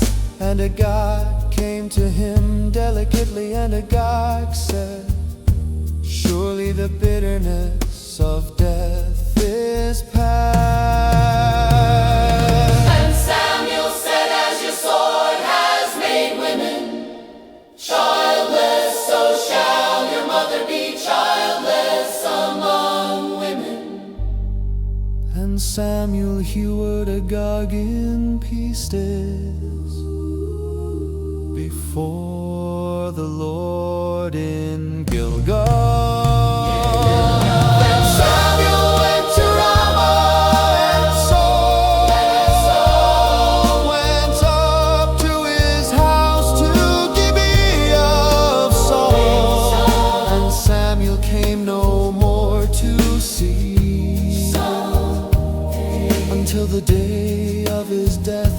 Nevertheless, Samuel mourned for Saul. and the Lord repented that he had made Saul king over Israel.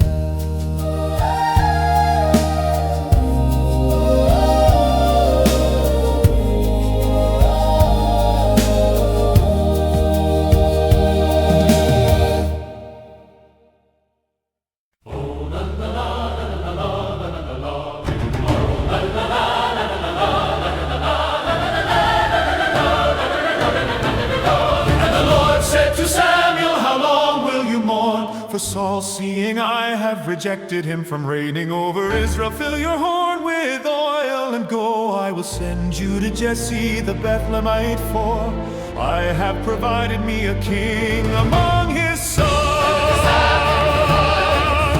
And Samuel said, how can I go? If Saul hears it, he will kill me.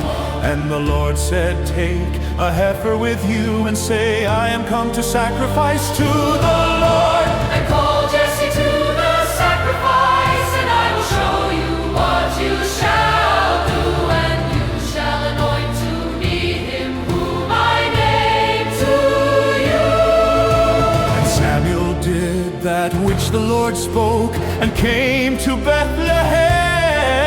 And the elders of the town trembled at his coming and said, do you come peaceably? And he said, peaceably, I am come to sacrifice to the Lord. Sanctify yourselves and come with me to the sacrifice. And he sang to Jesse and his sons and called them to the sacrifice. And it happened when they were come, that he looked on Eliab and said, surely the Lord has anointed is before him. But the Lord said to Samuel, look not on his countenance or on the height of his stature, because I have refused him. For the Lord sees not as man sees, for man looks on the outward appearance, but the Lord looks on the heart. Then Jesse called Abinadab and made him pass before Samuel. And he said, neither has the Lord chosen this. Again Jesse made 7 of his sons to pass before Samuel. And Samuel said, So Jesse, the Lord has not chosen these. And Samuel said to Jesse, are here all your children? And he said, there remains yet the youngest, and behold, he keeps the sheep. And Samuel said to Jesse, send and fetch him, for we will not sit down until he come here. he sent and brought him in. Now he was ruddy, and withal of a beautiful countenance, and handsome to look to. And the Lord said, arise, anoint him, for this is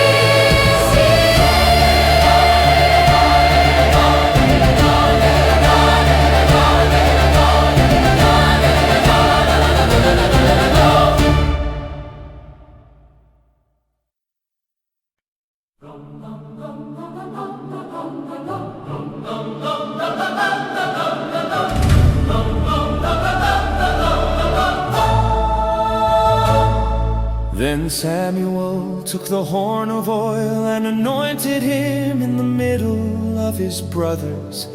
And the Spirit of the Lord came upon David from that day forward. So Samuel rose up and went to Ramah. But the Spirit of the Lord departed from Saul, and an evil spirit from the Lord troubled him. And Saul's servant said to him, behold, now an evil spirit from God troubles you. Let our Lord now command your servants who are before you to seek out a man who is a skillful player on a harp, and it shall happen, when the evil spirit from God is upon you, that he shall play with his hand. and you shall be well. And Saul said to his servants, provide me now A man that can play well, and bring him to me. Then answered one of the servants and said, behold, I have seen a son of Jesse, The Bethlehemite, who is skillful in playing, and a mighty valiant man, and a man of war, and prudent in matters, and a handsome person, and the Lord is with him. Therefore Saul sent messengers to Jesse and said, send me David your son, who is with the sheep. And Jesse took a donkey loaded with bread, and a bottle of wine, and a kid, and sent them by David his son to Saul. And David came to Saul and stood before him, and he loved him greatly, and he became his armor bearer. And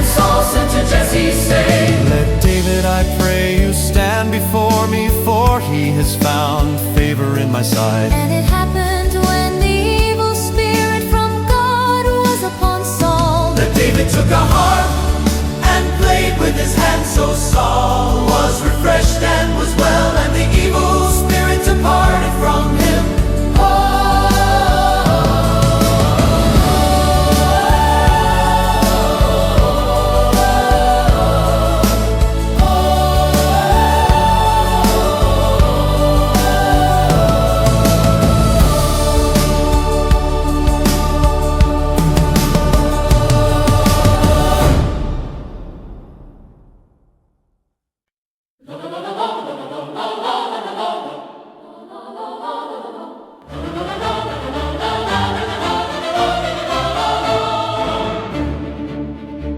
Now the Philistines gathered together, their armies to battle, and were gathered together at Shoko, which belongs to Judah, and pitched between Shoko and Azekah in Ephes-dammim. And Saul and the men of Israel were gathered together and pitched by the valley of Elah, and set the battle in array against the Philistines. And the Philistines stood on a mountain on the one side, and Israel stood on a mountain on the other side, and there was a valley between them. And there went out a champion out of the camp of the Philistines named Goliath, whose height was 6 cubits and a span. And he had a helmet of bronze upon his head, and he was armed with a coat of mail. The weight of the coat was 1,000 shekels of bronze. And he had greaves of bronze upon his legs, and a target of bronze between his shoulders. And the staff of his spear was like a weaver's beam, and his spear's head weighed 600 shekels of iron. And one bearing a shield went before him, and he stood and cried to the armies of Israel and said to them, Why are you come out to set your battle in array? Am not I a Philistine? And you servants to Saul, choose you a man for you, and let him come down to me.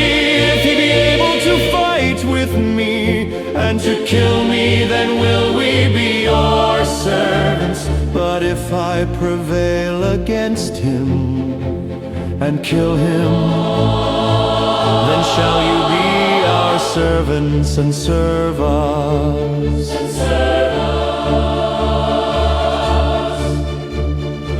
And the Philistines said, I defy the armies of Israel this day. Give me a man that we may fight together. When Saul and all Israel heard those words of the Philistine, they were dismayed and greatly afraid. Now David was the son of that Ephrathite of Bethlehem, Judah, whose name was Jesse, and he had 8 sons. And the man went among men, for an old man in the days of Saul.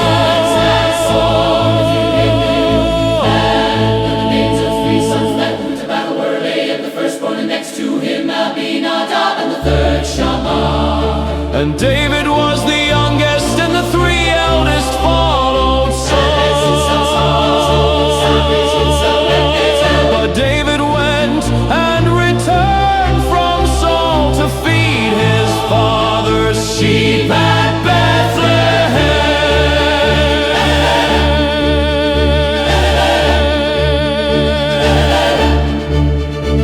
And the Philistine drew near morning and evening, and presented himself 40 days.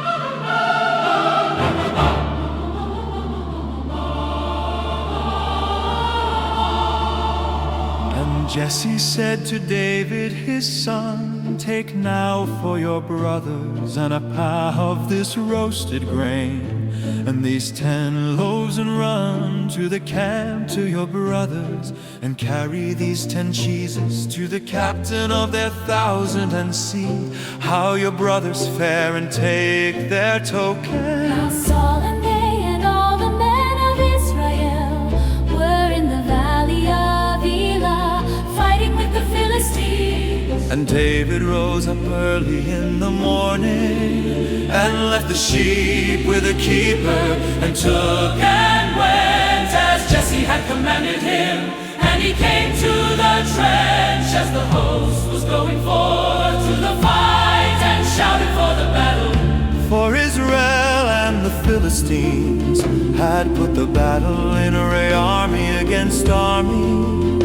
And David left his supplies in the hand of the keeper of the supplies, and ran into the army, and came and greeted his brothers. And as he talked with them, behold, there came up the champion, the Philistine of Gath, Goliath by name, out of the armies of the Philistines, and spoke according to the same words.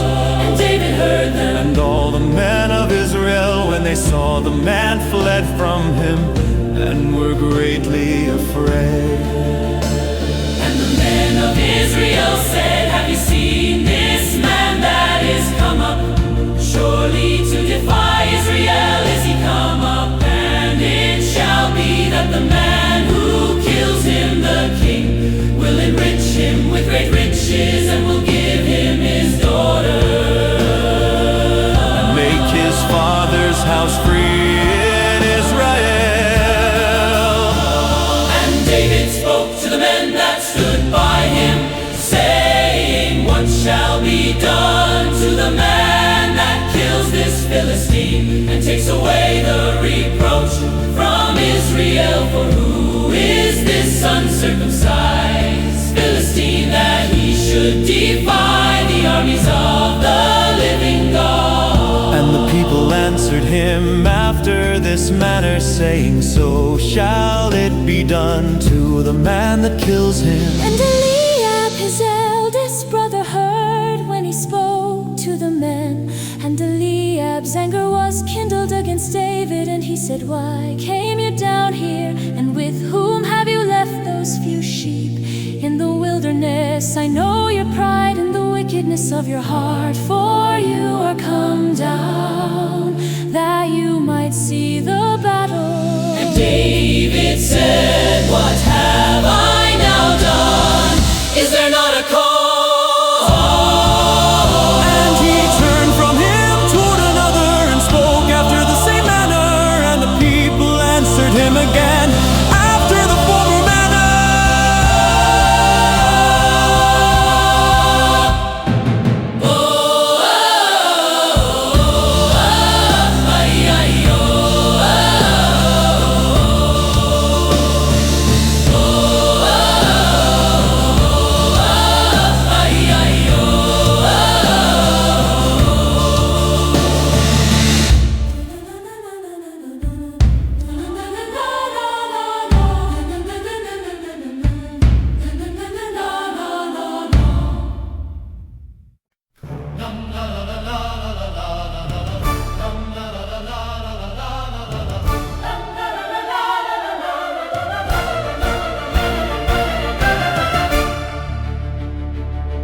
When the words were heard which David spoke, they rehearsed them before Saul, and he sent for him. And David said to Saul, let no man's heart fail, because of him your servant will Go and fight with this Philistine. And Saul said to David, you are not able to go against this Philistine to fight with him, for you are but a youth, and he a man of war from his youth. And David said to Saul, your servant kept his father's sheep, and there came a lion And a bear, and took a lamb out of the flock. And I went out after him and struck him, and delivered it out of his mouth. And when he arose against me, by his beard and struck him and killed him. Your servant killed both the lion and the bear. And this uncircumcised Philistine shall be as one of them, seeing he has defied the armies of the living God. David said, moreover, the Lord led me out of the paw of the lion and out of the paw of the bear. He will deliver me out of the hand of this Philistine. And Saul said to David, go and the Lord be with you. And Saul armed David with his armor, and he put a helmet of bronze upon his head. Also he armed him with a coat of mail. And David girded his sword upon his armor, and he tried to go, for he had not proved it. And David said to Saul, Oh, I cannot go with these, for I have not proved them. And David put them off him. And he took his staff in his hand and chose him 5 smooth stones out of the brook, and put them in a shepherd's bag which he had, even in a pouch, and his sling was in his hand. And he drew near to the Philistine. And the Philistine came on and drew near to David, and the man that bore the shield went before him. And when the Philistine looked about and saw David, he disdained him, for he was but a youth and ruddy and of Of a fair countenance. And the Philistine said to David, am I a dog that you come to me with staves? And the Philistine cursed David by his God. And the Philistine said to David, come to me, and I will give your flesh to the fowls of the air, And to the beasts of the field.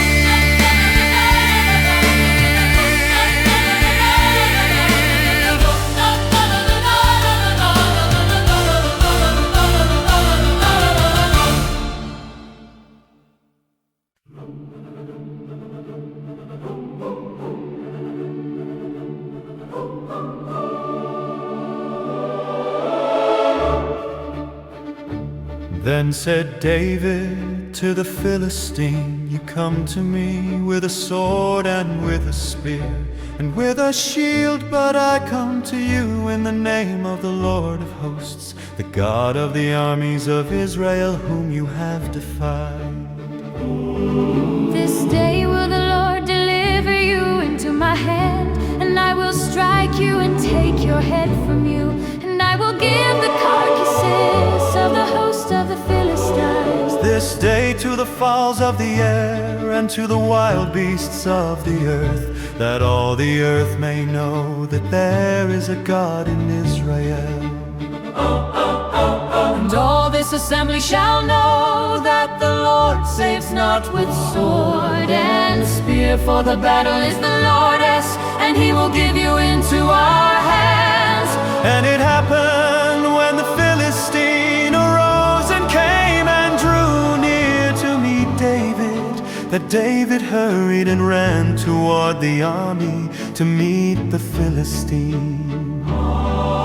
And David put his hand in his bag and took from there a stone and slung it and struck the Philistine in his forehead, that the stone sunk into his forehead, and he fell upon his face to the earth. So David prevailed over the Philistine with a sling and with a stone, and struck the Philistine and killed him, but there was no sword in the hand of David. Therefore David ran and stood upon the Philistine, and took his sword and drew it out of the sheath, and killed him and cut off his head with it. And when the Philistines saw the champion was dead, they fled. And the men of Israel and of Judah rose and shouted and pursued the Philistine until you come to the valley and to the gates of Ekron.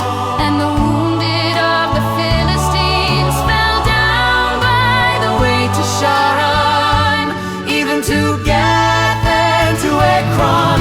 And the children of Israel returned from chasing after the Philistines, and they spoiled their tents. And David took the head of the Philistine and brought it to Jerusalem. But he put his arm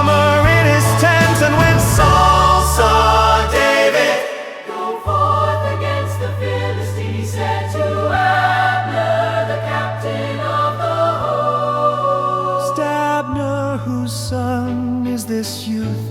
And Abner said, as your soul lives, O king, I cannot tell. And the king said, inquire you whose son the stripling is. And as David returned from the slaughter of the Philistine, Abner took him and brought him before Saul with the head of the Philistine in his hand. And Saul said to him, whose son are you, young man? And David answered, I am the son of your servant Jesse the Bethlehemite.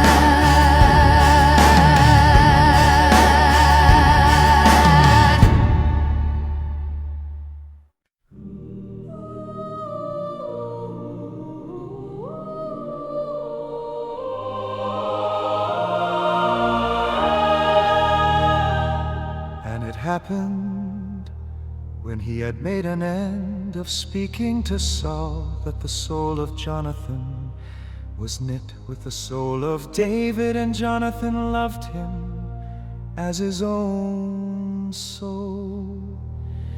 And Saul took him that day and would let him go no more home to his father's house. Then Jonathan and David made a covenant, because he loved him as his own soul. And Jonathan stripped himself of the robe that was upon him, and gave it to David, and his garments, even to his sword, and to his bow, and to his belt. And David went out wherever Saul sent him, and behaved himself wisely. And Saul set him over the men of war, and he was accepted in the sight of all the people, and also in the sight of Saul's servants. And it happened as they came, when David was returned from the slaughter of the Philistine, that the women came out of all cities of Israel, singing and dancing to meet King Saul, with tambourines, with joy, and with music. And the women answered one another as they played, and said, Saul has slain his thousands, and David his 10,000. And Saul was very angry, and the saying displeased him. And he said, they have ascribed to David 10,000s, and to me they have ascribed 1,000s. And what can he have more but the kingdom? And Saul eyed David from that day and forward. And it happened on the morrow that the evil spirit from God came upon Saul, and he prophesied in the midst of the house.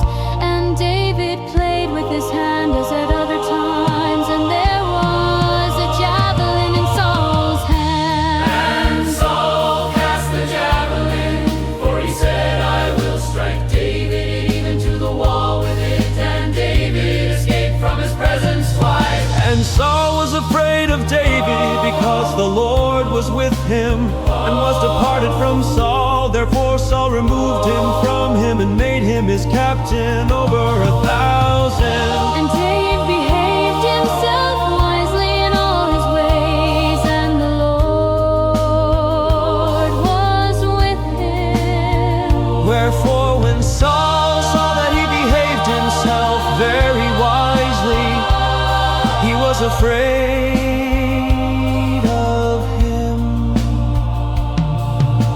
But all Israel and Judah loved David, because he went out and came in before them.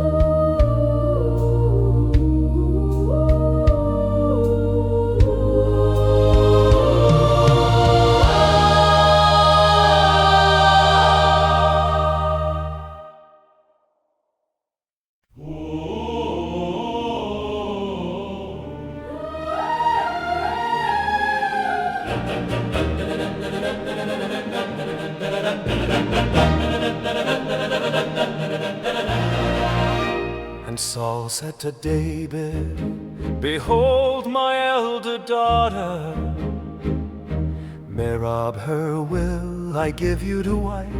Only be you valiant for me and fight the Lord's battles. For Saul said, let not my hand be upon him, but let the hand of the Philistines be upon him. And David said to Saul, who am I and what is my life? My father's family in Israel, that I should be son-in-law to the king. But it happened at the time when Merab, Saul's daughter, should have been given to David, that she was given to Adriel the Meholite to wife. And Michal, Saul's daughter, loved David, and they told Saul, and the thing pleased him. And Saul said, I will give him her, that she may be a snare to him, and that the hand of the Philistines may be against him. Therefore Saul said to David, you shall this day be my son-in-law in the one of the two. And Saul commanded his servants, saying, commune with David secretly and say, behold, the king has delight in you, And all his servants love you now. Therefore be the king's son-in-law.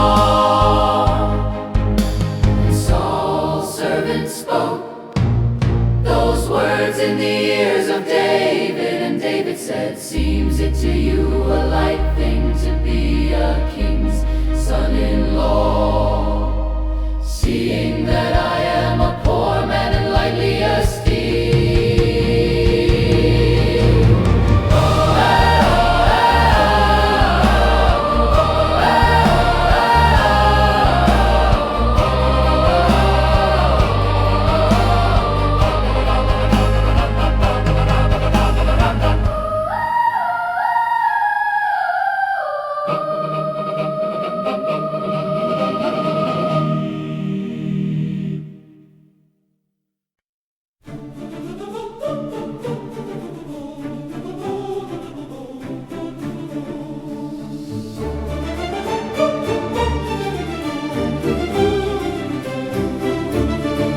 And the servants of Saul told him, saying, on this manner spoke David. And Saul said, thus shall you say to David, the king desires not any dowry, but 100 foreskins of the Philistines, to be avenged of the king's enemies. But Saul thought to make David fall by the hand of the Philistines. And when his servants told David these words, it pleased David well to be the king's son-in-law, and the days were not expired. Therefore David arose and went, he and his men, and killed of the Philistines 200 men, and David brought their foreskins, and they gave them in full number to the king, that he might be the king's son-in-law. And Saul gave him Michal, his daughter, to wife. And Saul saw and knew that the Lord was with David, and that Michal, Saul's daughter, loved him. And Saul was yet the more afraid of David. And Saul became David's enemy continually.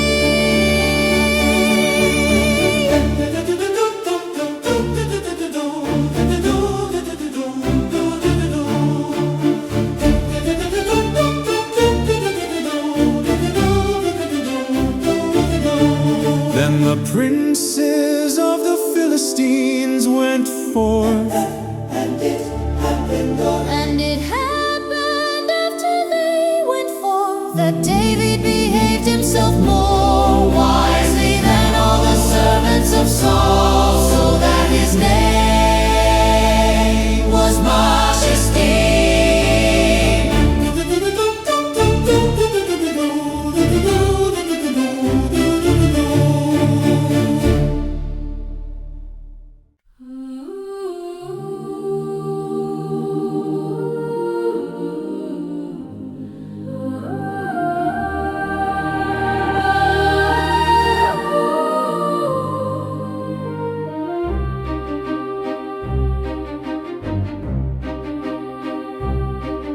And Saul spoke to Jonathan, his son, and to all his servants, that they should kill David. But Jonathan, Saul's son, delighted much in David. And Jonathan told David, saying, Saul, my father seeks to kill you now. Therefore I pray you take heed to yourself until the morning, and abide in a secret place, and hide yourself. And I will go out and stand beside my father in the field where you are, and I will commune with my father of you, and what I see that I will tell you. And Jonathan spoke good of David to Saul his father, and said to him, let not the king sin against his servant, against David, because he has not sinned against you, and because his works have been very good to you. For he did put his life in his hand and killed the Philistine, and the Lord wrought a great salvation. For all Israel you saw it and did rejoice. Why then will you sin against innocent blood, To kill David without a cause? And Saul listened to the voice of Jonathan, and Saul swore, as the Lord lives, he shall not be killed. And Jonathan called David, and Jonathan showed him all those things.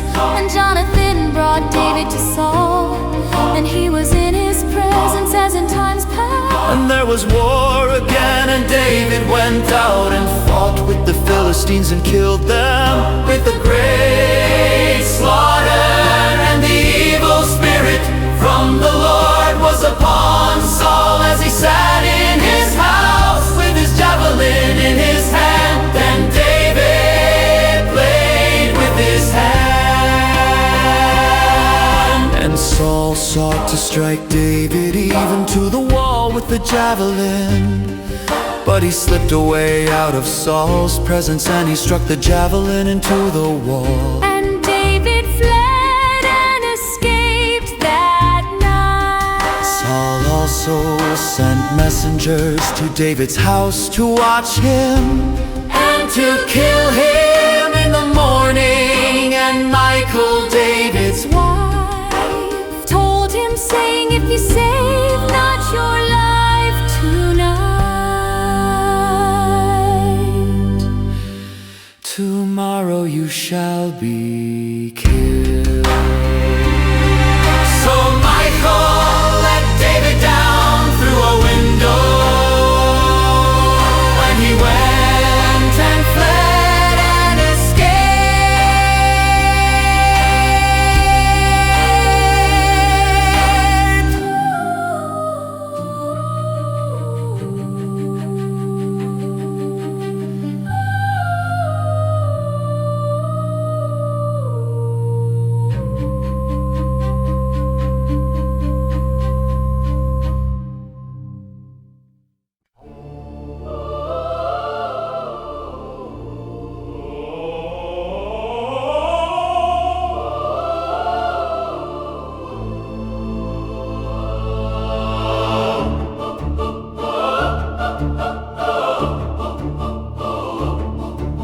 And Michal took an image and laid it in the bed, and put a pillow of goat's hair for his bolster, and covered it with a cloth.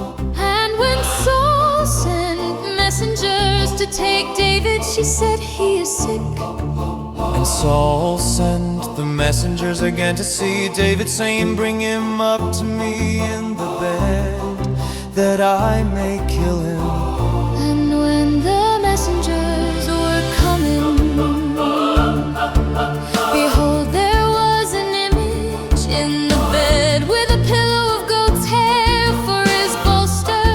And Saul said to Michal, why have you deceived me so, and sent away my enemy that he is escaped? And Michael answered Saul, he said to me, Let me go, why should I kill you? So David fled and escaped, and came to Samuel to Ramah, and told him all that Saul had done to him. And he and Samuel went and dwelt in Naioth.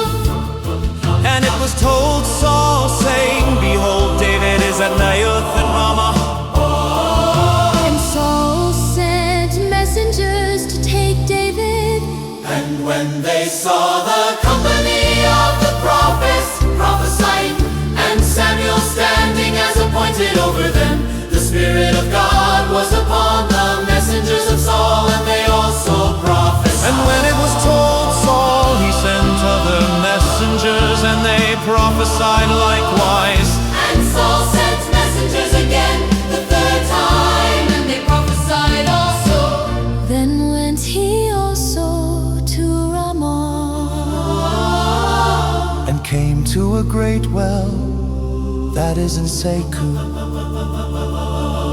And he asked and said, Where are Samuel and David? and one said, Behold, They be at Naioth in Ramah. And he went there to Naioth in Ramah, and the Spirit of God was upon him also. And he went on and prophesied until he came to Naioth in Ramah. And he stripped off his clothes also, and prophesied before Samuel in like manner, and lay down naked all that day. And all that night, wherefore they say, Is Saul also among the prophets?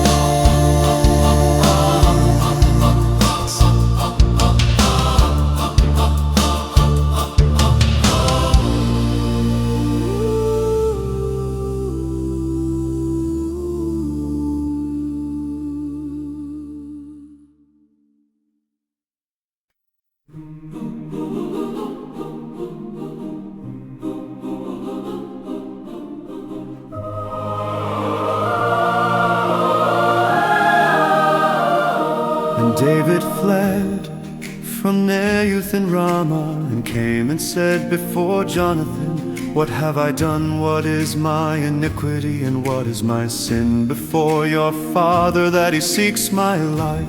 and he said to him, God forbid, you shall not die. Behold, my father will do nothing, either great or small, but that he will show it to me. And why should my father hide this thing from me? It is not so.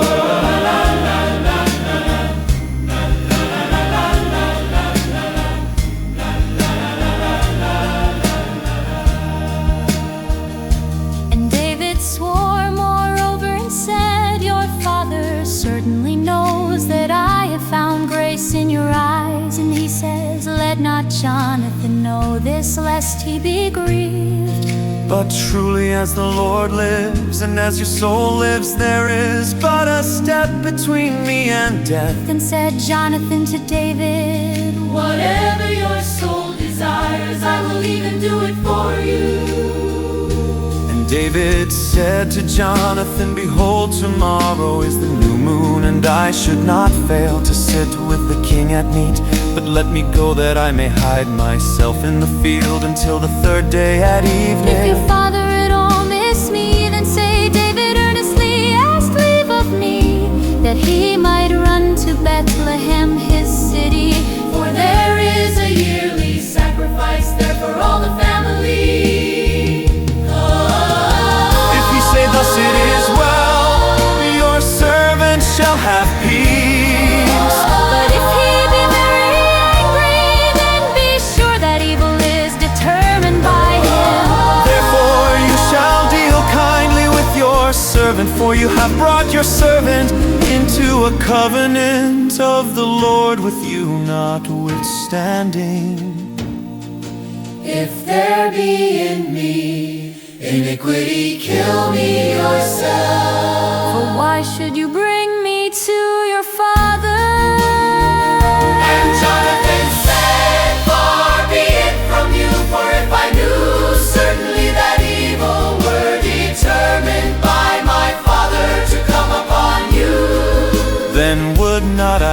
it to you. Then said David to Jonathan, who shall tell me, or what if your father answer you roughly? And Jonathan said to David, come and let us go out into the field. And they went out, both of them, into the field.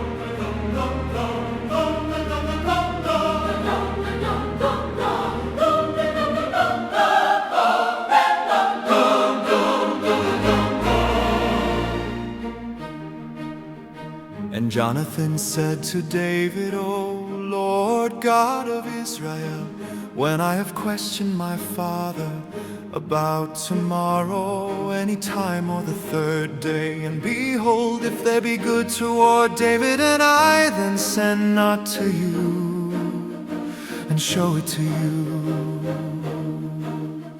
The Lord do so and much more to Jonathan. But if it please my father to do you evil, then I will show it to you and send you away, that you may go in peace, and the Lord be with you,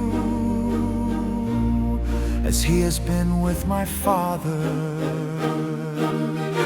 And you shall not, only while yet I live, show me the kindness of the Lord, that I die not.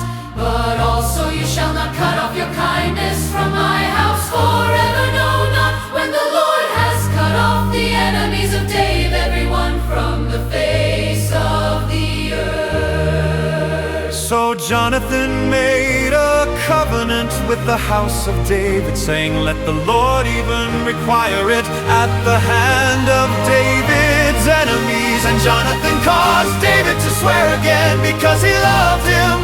For he loved him as he loved his own soul.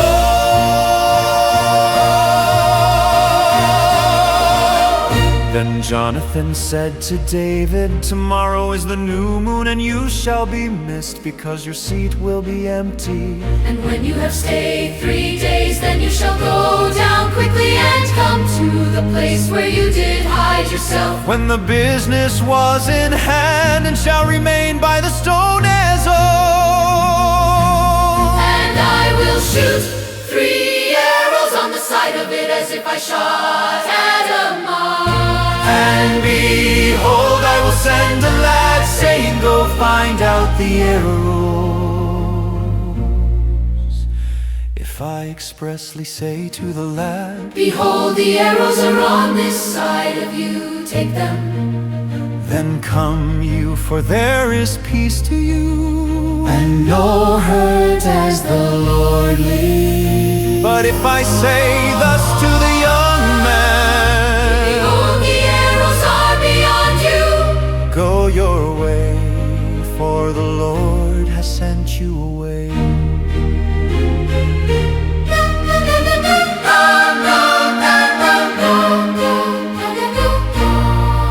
And as touching the matter which you and I have spoken of, behold, the Lord be between you and me forever.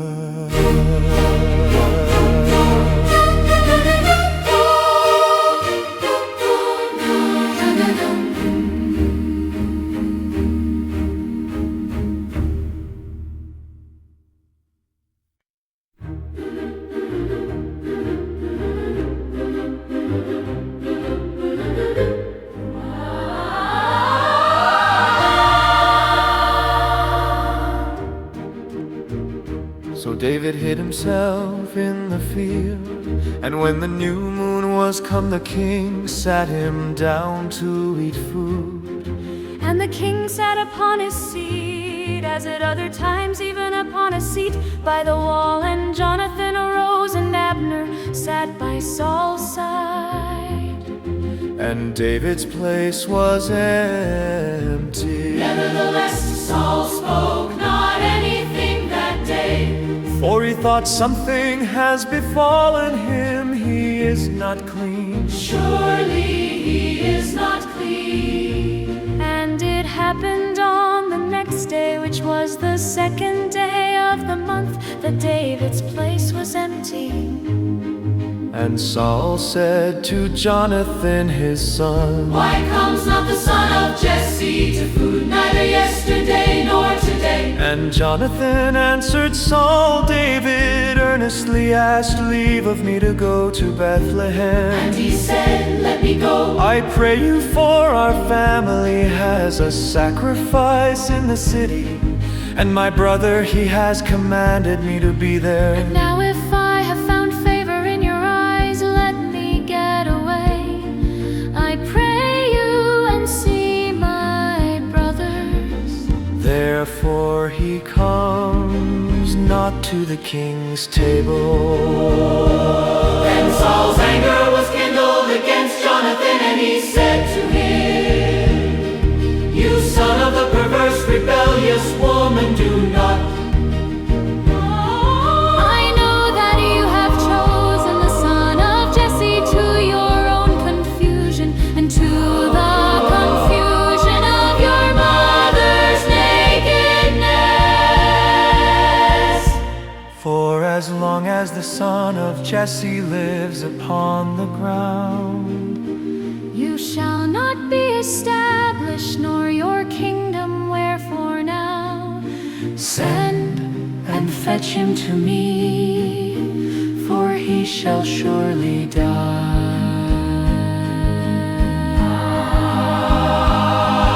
And Jonathan answered Saul his father and said to him, Why shall he be killed? What has he done? And Saul cast a javelin at him to strike him, whereby Jonathan knew that it was determined of his father to kill David. So Jonathan arose from the table in fierce anger, and did eat no food the second day of the month. For he was grieved for David, because his father had done him shame.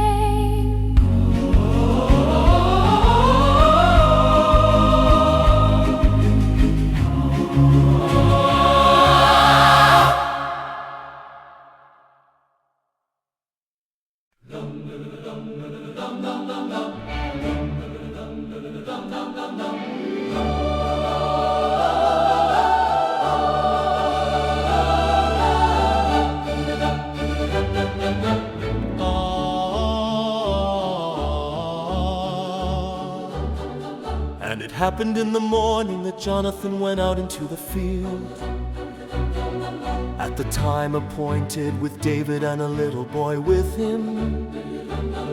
And he said to his boy, Run, find out now the arrows which I shoot. And as the boy ran, he shot an arrow beyond him. And when the boy was come to the place of the arrow which Jonathan had shot, Jonathan cried after the boy and said, Is not the arrow beyond you? Jonathan cried after the boy, Make speed, hurry, stay not. And Jonathan's boy gathered up the arrows and came to his master. But the boy knew not anything, only Jonathan and David knew the matter. And Jonathan gave his weapons to his boy and said to him, Go carry them to the city. And as soon as the boy was gone, David arose out of a place toward the south, and fell on his face to the ground, and bowed himself 3 times. And they kissed one another and wept with one another, until David wept more. And Jonathan said to David, Go in peace, for as much As we have sworn, both of us,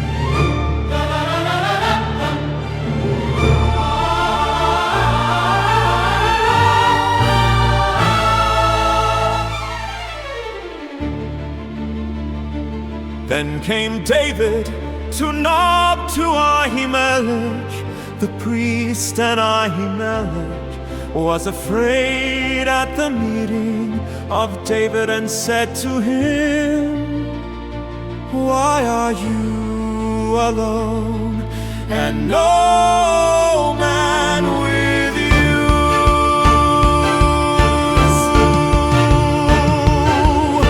And David said to Ahimelech the priest, "The king has commanded me a business, and has said to me, Let no man know anything of the business whereabout I send you, and what I have commanded you, and I have appointed my servants to such and such a place. Now therefore, what is under your hand? Give me 5 loaves of bread in my hand, or what there is present." And the priest answered David and said, "There is no common bread under my hand, but there is hallowed bread, if the young men have kept themselves, at least from women." And David answered the priest and said to him, "Of a truth, women have been kept from us about these 3 days, since I came out, and the vessels of the young men are holy, And the bread is in a manner common, though it were sanctified to stay in the vessel." So the priest gave him hallowed bread, for there was no bread there, but the showbread that was taken from before the Lord, to put hot bread in the day. When it was taken away,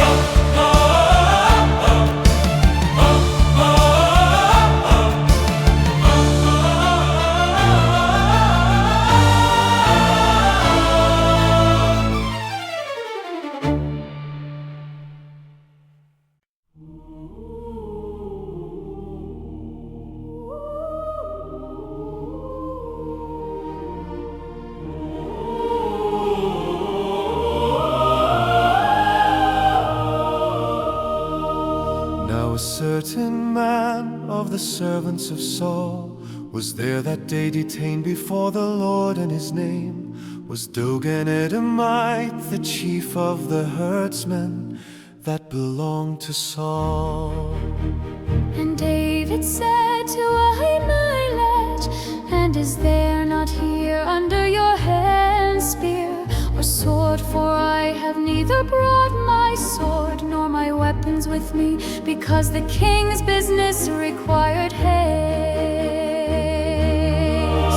And the priest said, "The sword of Goliath, the Philistine, whom you killed in the valley of Elah, behold, it is here wrapped in a cloth behind the ephod. If you will take that, take it, for there is no other save that he." and David said, "There is none like that, give it to me." And David arose and fled that day for fear of Saul, and went to Achish the king of Gath. And the servants of Achish said to him, "Is not this David, the king of the land? Did they not sing one to another of him in dances, saying, Saul has killed his thousands, and David his 10,000s?" And David laid up these words in his heart, and was very afraid of Achish the king of Gath. And he changed his behavior before them, and feigned himself mad in their hands, and scrabbled on the doors of the gate, and let his spittle fall down upon his beard.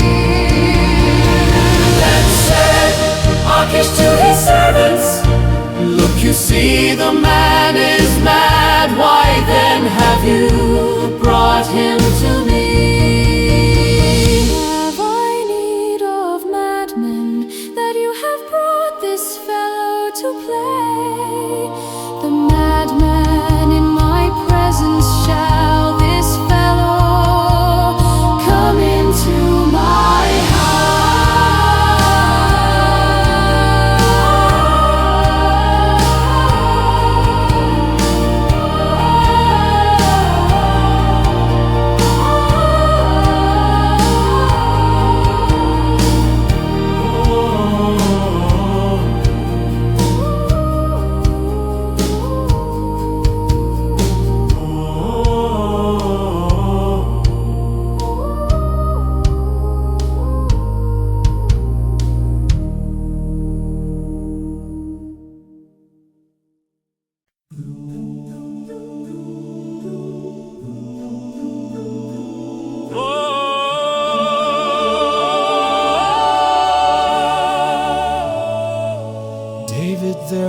therefore departed from there and escaped to the cave Adullam. And when his brothers and all his father's house heard it, they went down there to him. And everyone that was in distress, And everyone that was in debt, and everyone that was discontented, gathered themselves to him, and he became a captain over them. And there were with him about 400 men.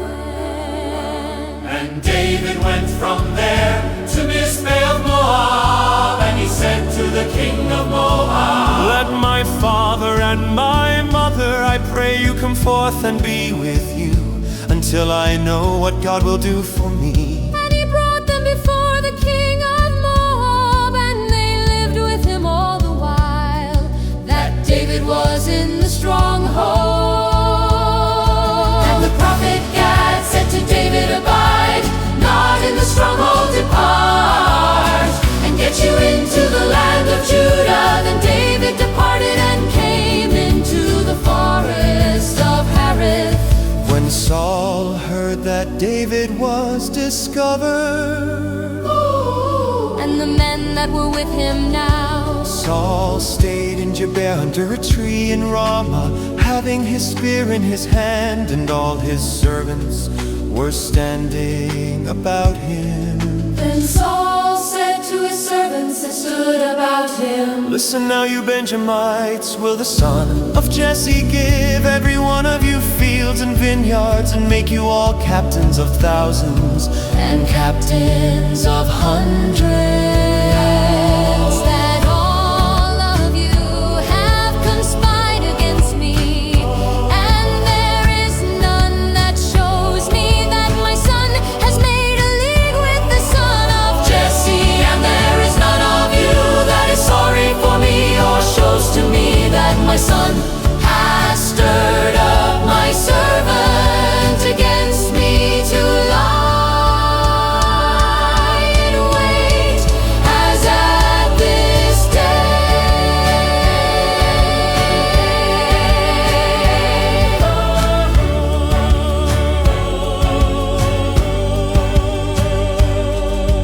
Then answered Doeg the Edomite, which was set over the servants of Saul, and said, I saw the son of Jesse coming to Nob, to Ahimelech, the son of Ahitub,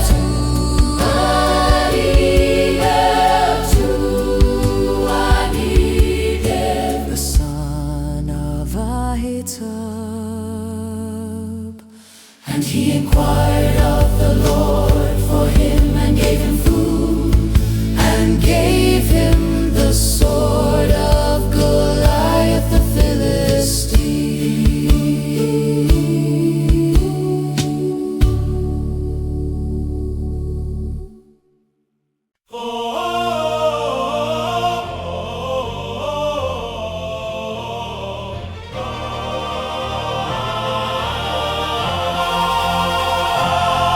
Then the king sent to call Ahimelech, the priest, the son of Ahitub, and all his father's house.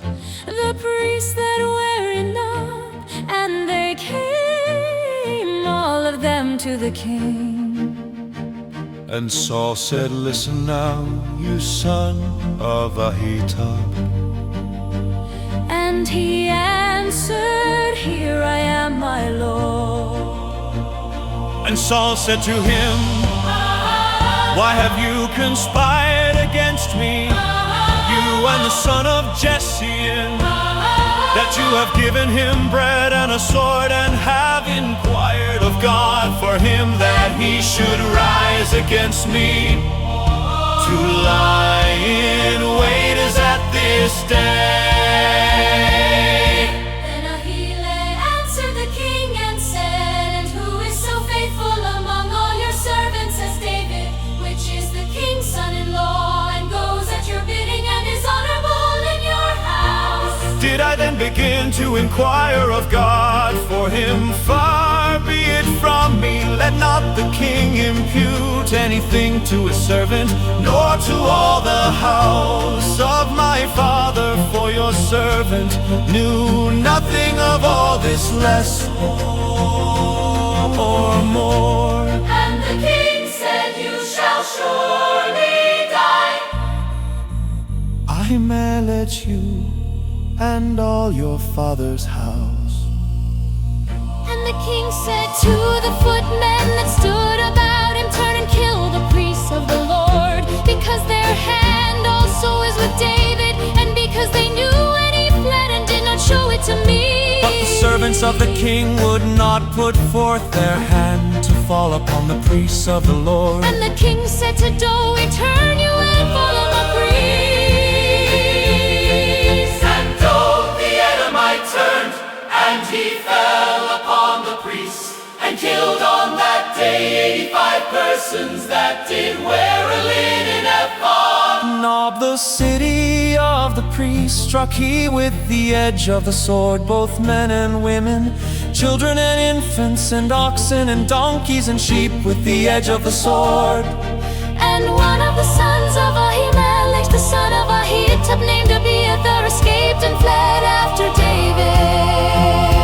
And Abiathar showed David that Saul had killed the Lord's priest. And David said to Abiathar, "I knew it that day when Doeg the Edomite was there, that he would surely tell Saul, I have occasioned the death of all the persons of your father's house." Abide you with me, fear not, for he that seeks my life seeks your life, but with me you shall be in safeguard.